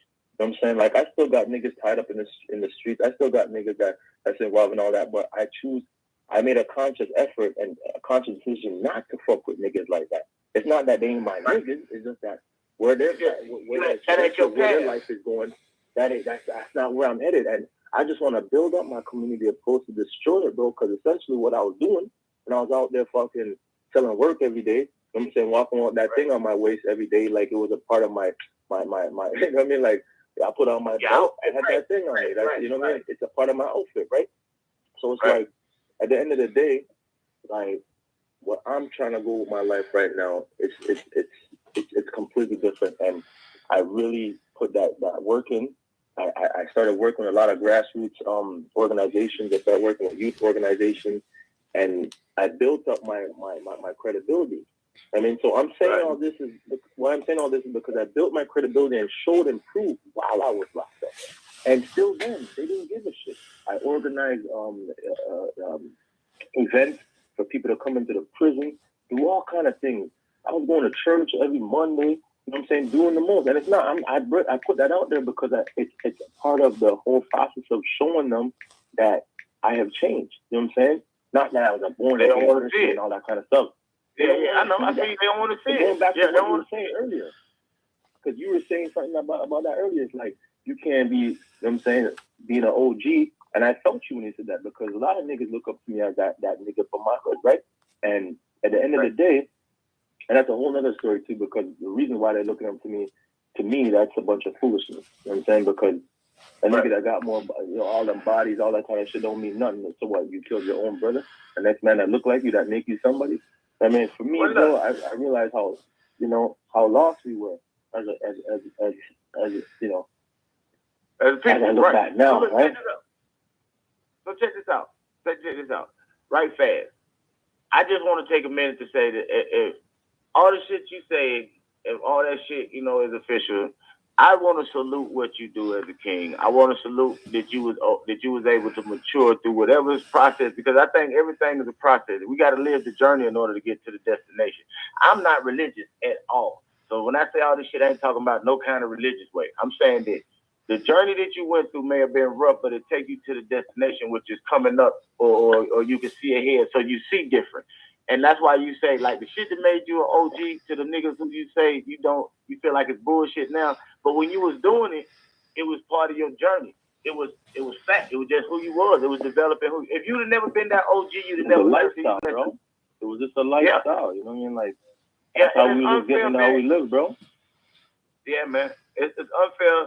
It's unfair because everybody got the story, man. Everybody get fucked up in the system. Everybody don't get treated fair. And I know the niggas be trying to change. I know that we be, because, we, like I said, man, we just get treated unfair, man. It's like we don't get a second chance. They always talk about second chance shit. White folks don't get punished like we do in the first place. Then niggas, we just, or anybody else, they get punished like 10 times more. So it's like, you see people getting killed, you see people getting... I'm gonna put it to you like this. Sorry to cut you. I'm gonna put it to you like this. All this stuff comes back to like colonialism, bro. I mean, because if you look at like, I like to point out like the Big Mama syndrome. Like if you think about it, like, okay, when the Big Mama on the plantation used to be like taking care of masses, kids or whatever. You know what I'm saying? When she's all nice to them, and then when she come home to her family, you know what I'm saying, in the back of the shed there or whatever behind them. Yeah, she going hard. You know what I'm saying? Beating the kids, doing all that. You know what I'm saying? That's how we treat our own people like that. We're loving people, bro. And we just end up being so savage with our own. Shit ain't funny, but... Like that kind of mentality. You feel me? Right. And certain niggas don't want to see a nigga rise. You know what I mean? They always want to be pulling you down because they don't want to see you rise, and they feel like they're not sure if you're going to bring them with you and all that kind of stuff. Bro, it's a complicated situation that calls for a lot of healing in the process, right? But it starts with you. Everyone has to start within their own realm. You know what I'm saying? They gotta start doing what they can for whoever is around them, and just hopefully those same people are gonna be reciprocate that, because we can't change the world, brother. There's a lot of shiesty ass niggas out there that ain't gonna change, and that's just that.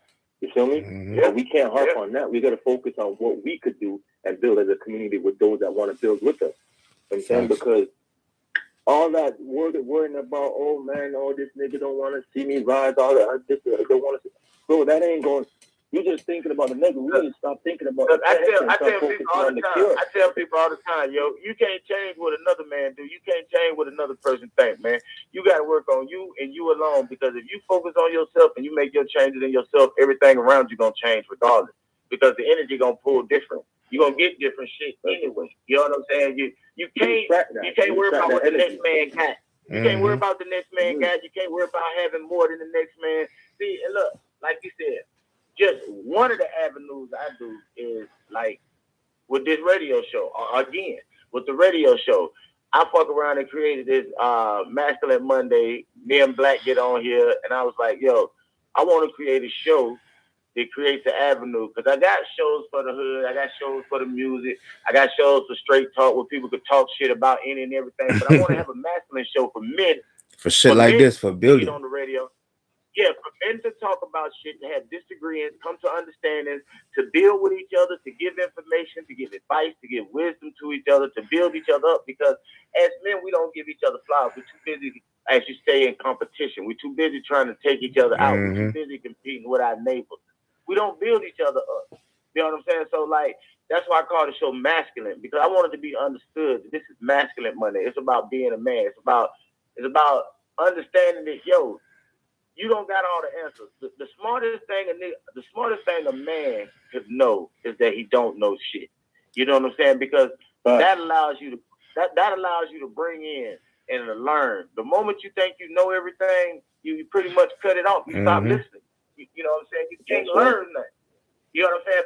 So, you know, and that's why, like, brother, I salute you, man. Like I said, all your shit you went through, man, it's unfair. I really feel, I feel like you know, it's bullshit. You went through the system, man. I don't really know what to say about that shit. It's just fucked up in the system like that. I ain't just going through the system. I'm still going through the system. They gonna forever want me to go through the system because I'm doing the life sentence, though. Like, they want their shit in blood.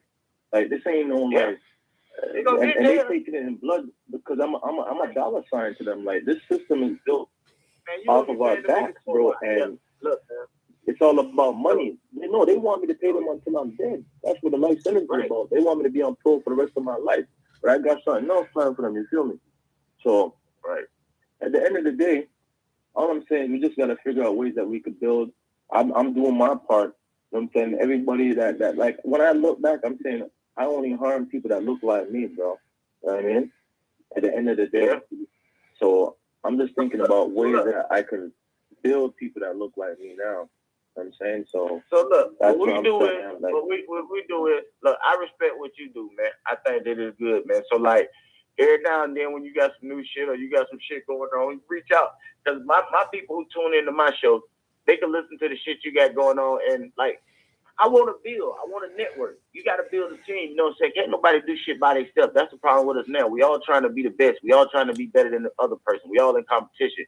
I'm like, yo, we got to build a network. Niggas got to make shit work, man, because we got so much fucked up shit going on. It's going to take a bunch of us to fix it. You know what I'm saying? It's gonna take a bunch of men to come together because, for one, we got to start fixing our families. We got to start being back in our families. We got to start raising our children. Because these streets raising our children, and they doing a fucked up job. These rappers out here talking about all these drugs, they don't even do the shit. Got our kids all fucked up out here. Linked the fuck out, all kind of wild shit. You know what I'm saying? We not around. And we in jail. We in prison. We on the streets with our homeboys. We doing dumb shit. Because we listen to the same music that we grew up in with the NWA and the motherfucking, all that cash, all that shit that we listen to. You got us fucked up. Get us all caught up in dumb shit. That's the same thing our children doing. But the reason we got caught up with is because 9 times out of 10, if we grew up grew up early, our parents came out in the 80s and the 70s and shit, or whatever was on that drugs and shit. And we was born like to the parents that the mamas and the daddies were split up. So we was born in single parent homes. So we didn't have fathers. We didn't have fathers to tell us like, hey, that shit they talking on the radio is just fun. Them niggas don't live like that. Be a man. Grow up, be a man. Take care of your business. Handle your shit. Don't get caught up. So we get caught up, and then we don't be there for our kids. Then our kids get caught up. So what we got to do is, man, we got to stop the goddamn...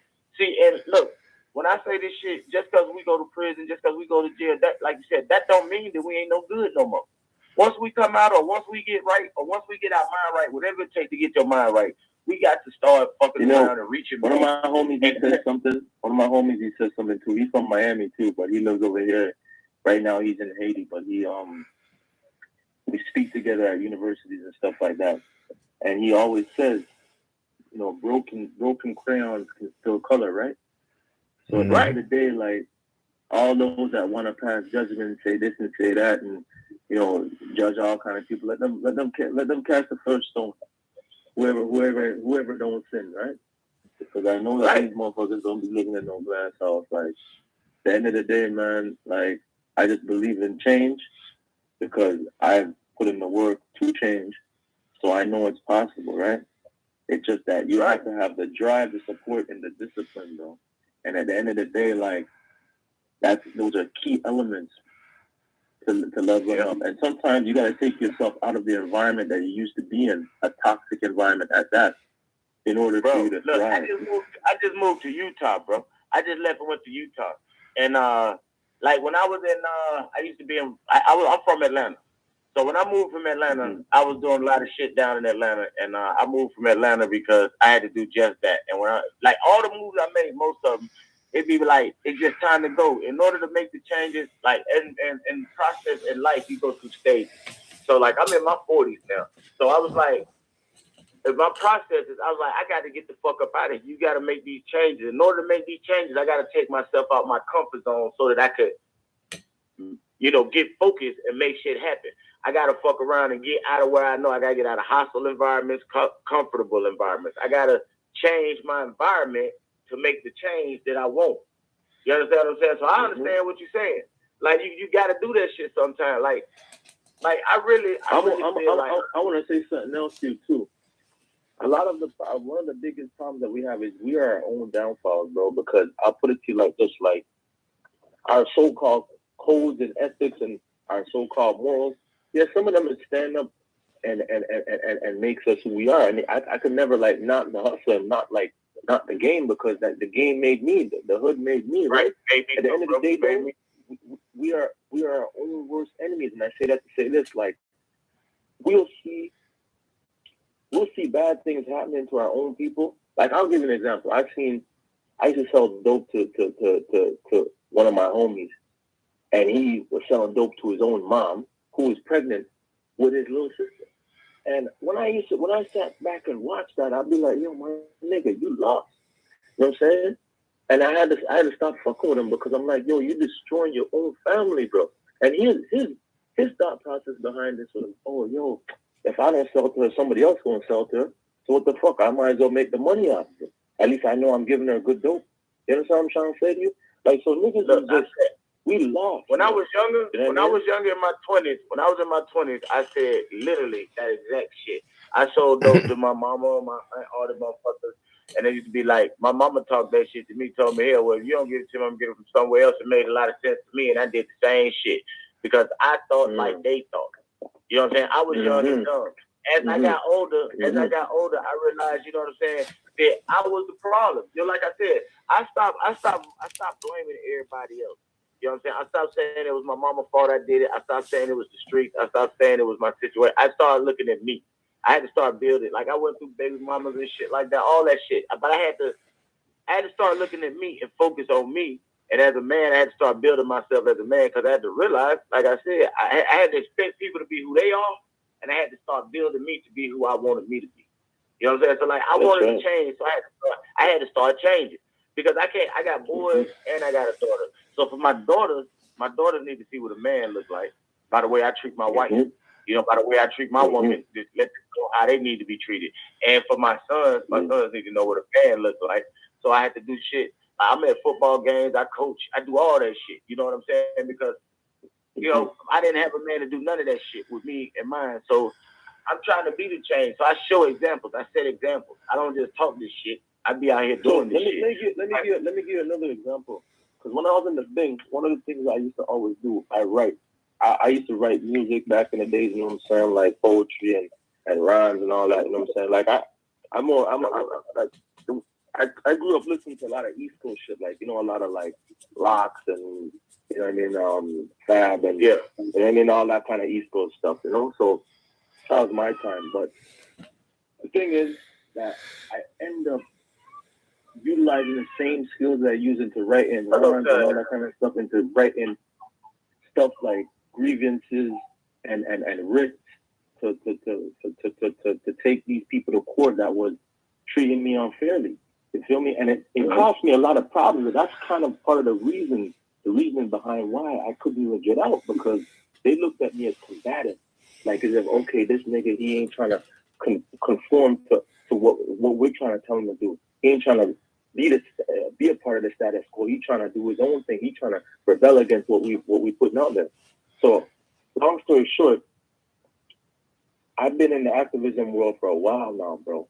You know what I'm saying? And I go to war with the correctional services of Canada, and they ain't feeling the nigga for that.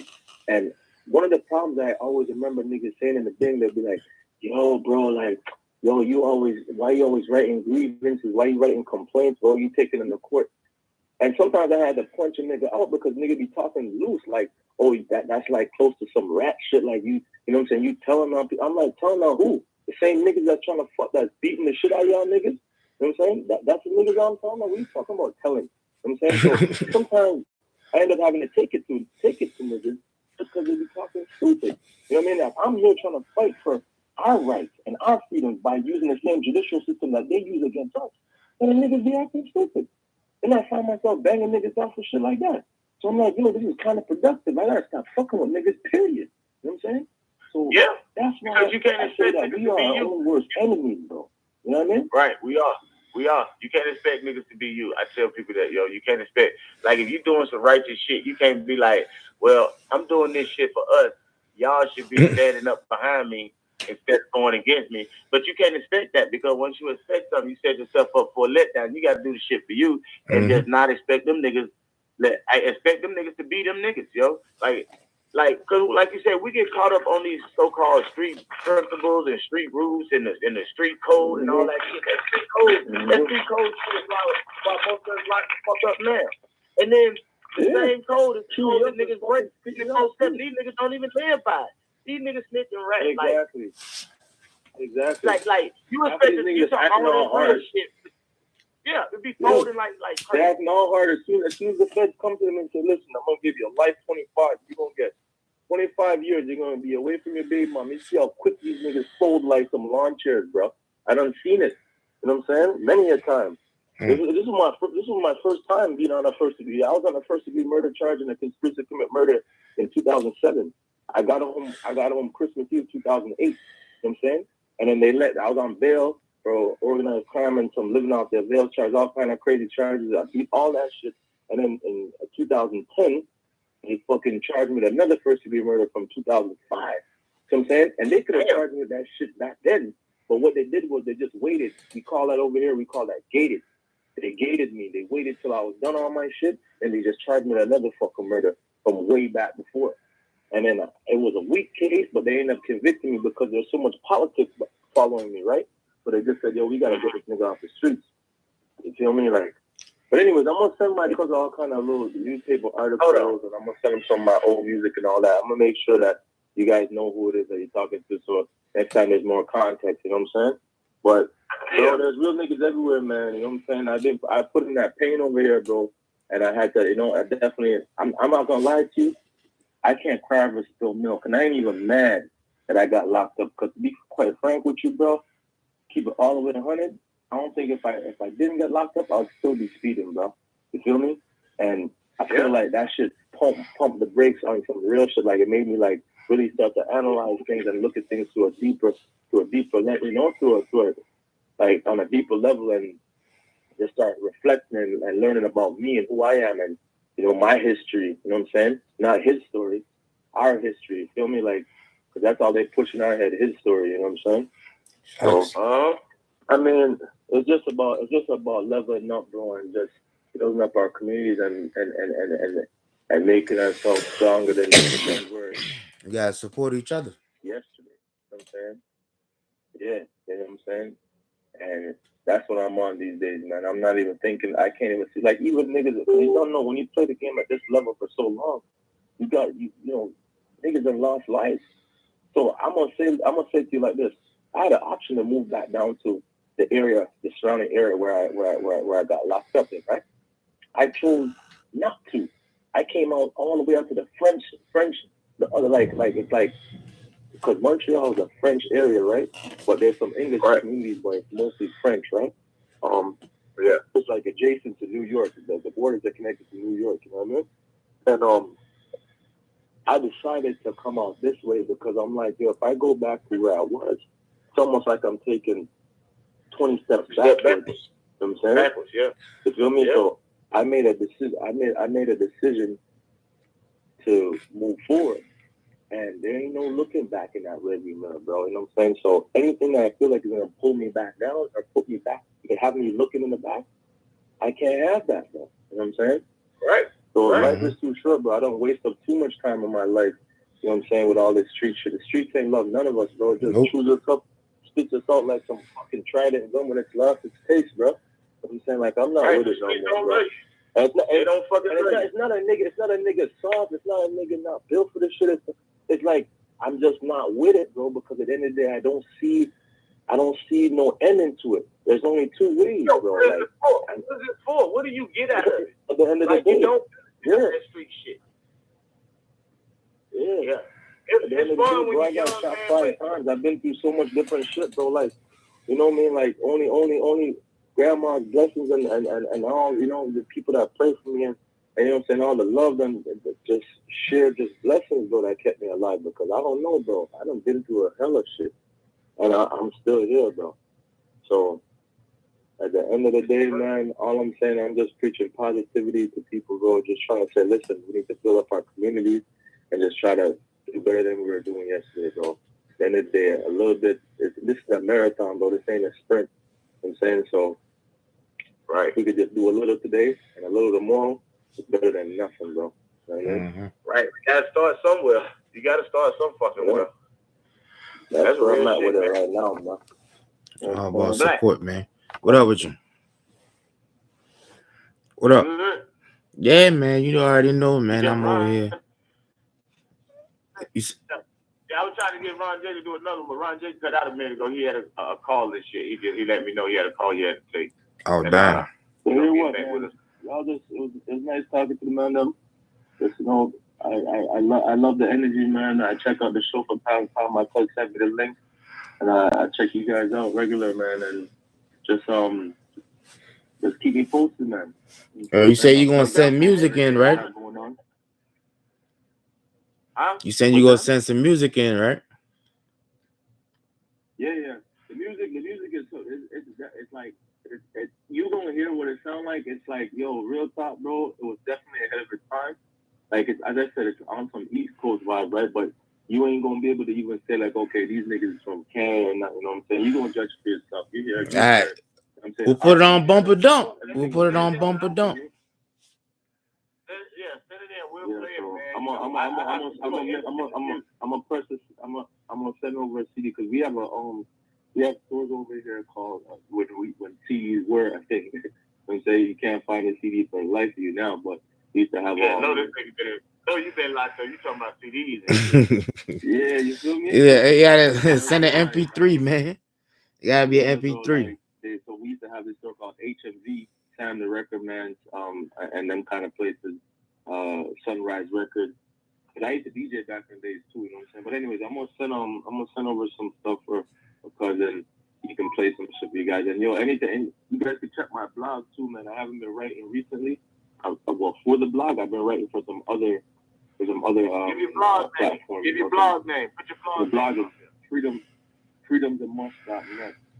You know, so you can check out my written work on it that's published. So it's freedomisamush.net, all one word. Freedom and you is see what a I'm must. up to, you know what I mean? Is a must.net. Yeah. All right, that's what's up, yo. And you can Man, check me out on IG too. Yeah, you can check me out on IG too. Freedom_is_a_must, one word. I'm on IG. All right, that's what's up. We're going to get with you. Yeah, look, man, I'm glad, man. I appreciate having you on the show, man. I respect your mind. I give you your flowers while you're here because everybody ain't guaranteed. You know what I'm saying? So I want to give you flowers while you're here. That's what's up. You know what I'm saying? Mhm. And I appreciate your journey. I appreciate your wisdom. Yeah. Get in here and fuck with us another night, man. You know what I'm saying? But have a good night, bro. Get in here and fuck with us. You're welcome to come back on the show whenever you want to, man, and promote positivity. That kind of energy is always welcome. Mm-hmm. Y'all ready, brother? Y'all be well, man. All right. All right, man. Take it easy, bro. All right. Bro. Yeah. So Black. Yeah. Yeah, man. That was good, man. That's good. Yeah, man. I mean, that's what I'm saying, man. We gotta promote positivity. You gotta stand up for each other, bro.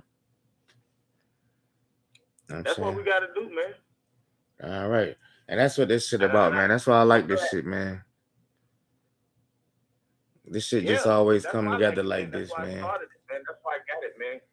I wanted to do that, man. I feel like we need to build like that together, man. Niggas don't build together, man. We don't do shit. Well, look, it's definitely a good idea, You know man. what I'm You know what I'm saying? I salute to this shit. You know what I'm saying? You need to goddamn Yeah, do the man, I think we goddamn had a applause pretty good jank. night. You said what? I think we had a good night tonight, man. Oh, I think hell we had a yeah, good man. night. Ron J had some pretty good shit to say. Ron J had a good spoken word. What's your boy name who just called in? Chris. His name Chris. You got the Chris. same name, right? Chris goddamn had it. Yeah, right. That nigga had some good energy, man. And Hell yeah, you know, man. I That's my can cousin. story, man. Like he got a double story, and I respect that. Like he got the story from the streets, and he got the story from a reincarnated, like a reborn. You know what I'm saying? Like he really just started over. Like he really trying to do some different shit. And sometimes it takes a nigga to hit rock bottom. Well, most of the time it takes a motherfucker to hit rock bottom to climb back up. You know what I'm saying? Nigga don't just start climbing like it. Whatever your rock bottom may be, a motherfucker got to hit that shit in order to see where they need to be going. You know what I'm saying? You know what I'm saying? And like, and your boy seem to be doing some positive shit and on some positive, good energy shit, man. And I Yes. that. That's why I had to bring him to the forefront, you know, man. so he welcome back anytime. He welcome back anytime. I've been trying to bring him, you know what I'm saying, on the forefront for a couple of weeks now. Good. Oh, that's what's up, man. Yeah, since like last week. Tonight, man. He had some good topics tonight, man. And now that I see his name, I done seen him on the IG before. Yeah, I told you he up there. He be up there. I done seen him on the IG before. So. I sent him the number so he could call in because you know he was up there, and after I played it, he was up there at the time. Yeah. So I sent him the number so he could call in, and he was like he's gonna call in. Word, man. Well, I'm glad he did, man, because he sure had some good shit to say, man. And it shows, you know, he sent some music in. I'm gonna play his music. We're gonna goddamn support it, keep shit going. Yes, sir, man. We got all kind of shit going on this week too, man. We got Keisha on the show tomorrow, man. You know what I'm saying tomorrow is the She gonna be on the show with us, right? Yeah, she's supposed to be on the show with us, man, talking about her stuff and you know, talking about a little bit of everything. It's straight talk. So we can talk about whatever. Word, we straight talk. We're doing everything. So look, man, we got like 2 minutes left, man. Y'all join us, man. Call in tomorrow, man. Hit the link, tune in, man. Have fun with us for Straight Talk. This has been Masculine Monday. Yes, sir. And I think it was pretty masculine. This is the kind of show that I've been looking for on a Monday. Look, man, and I'm going to be posting pictures of the map. Yo, we got a whole bunch of new listeners from everywhere, man. We got a whole bunch of new everything going on, man. Yes, you sir, know what I'm saying? We got new shows going on. We got, what is it? Grand Rising. Grand Rising. Hey, that show getting popping, man. Sunday, that shit been popping, yo. I was checking out the viewers and the calls and shit, yo. That Sunday morning show ain't no joke. Jumping, yo. They have a good topic, man. Shit going. Hell yeah. So everybody check it out, man. We're going there Sunday to Thursday. So we got Sunday with Grand Rising with this, Monday Masculine Monday, Tuesday Straight Talk Tuesday, which is tomorrow. Mm-hmm. Wednesday, it's your turn to shine, which our independent verses be on, and Thursday Bumper Dump. And I hope Chris sent us some music in so we can support some of his music and some of his independent stuff that he got going on as well. Yeah. Hell yeah. That's what it is, man. We down to 60 seconds. You want to give any shouts out? Man, I ain't got no shout outs, man. Y'all tune in. Y'all already know what it is. You know what I'm saying? Support us on YouTube. Follow our Instagram, all that. You know, donate. You know, the what's the donation? Majesty's Magic. Donation cash out. Right. MAJESTYSMAGIC. Majesty's Magic, all donations. Straight up. And you know what I'm saying? Other than that, I ain't got nothing, man. Facebook, follow us, man. You know what I'm saying? Let's get this shit big, man. Get this shit out there. These up, man. Share these lives. Share this shit, man. Call in, be part of the conversation. Get music in, be part of the show. Have fun, them niggas man. say like, share, subscribe. Huh? Them niggas say like, share, subscribe, son. Right. So look, like, share, subscribe, man. Look forward to y'all. Appreciate everybody. Thank y'all, man. We out. Straight up. Thank you for using Blog Talk Radio. Goodbye.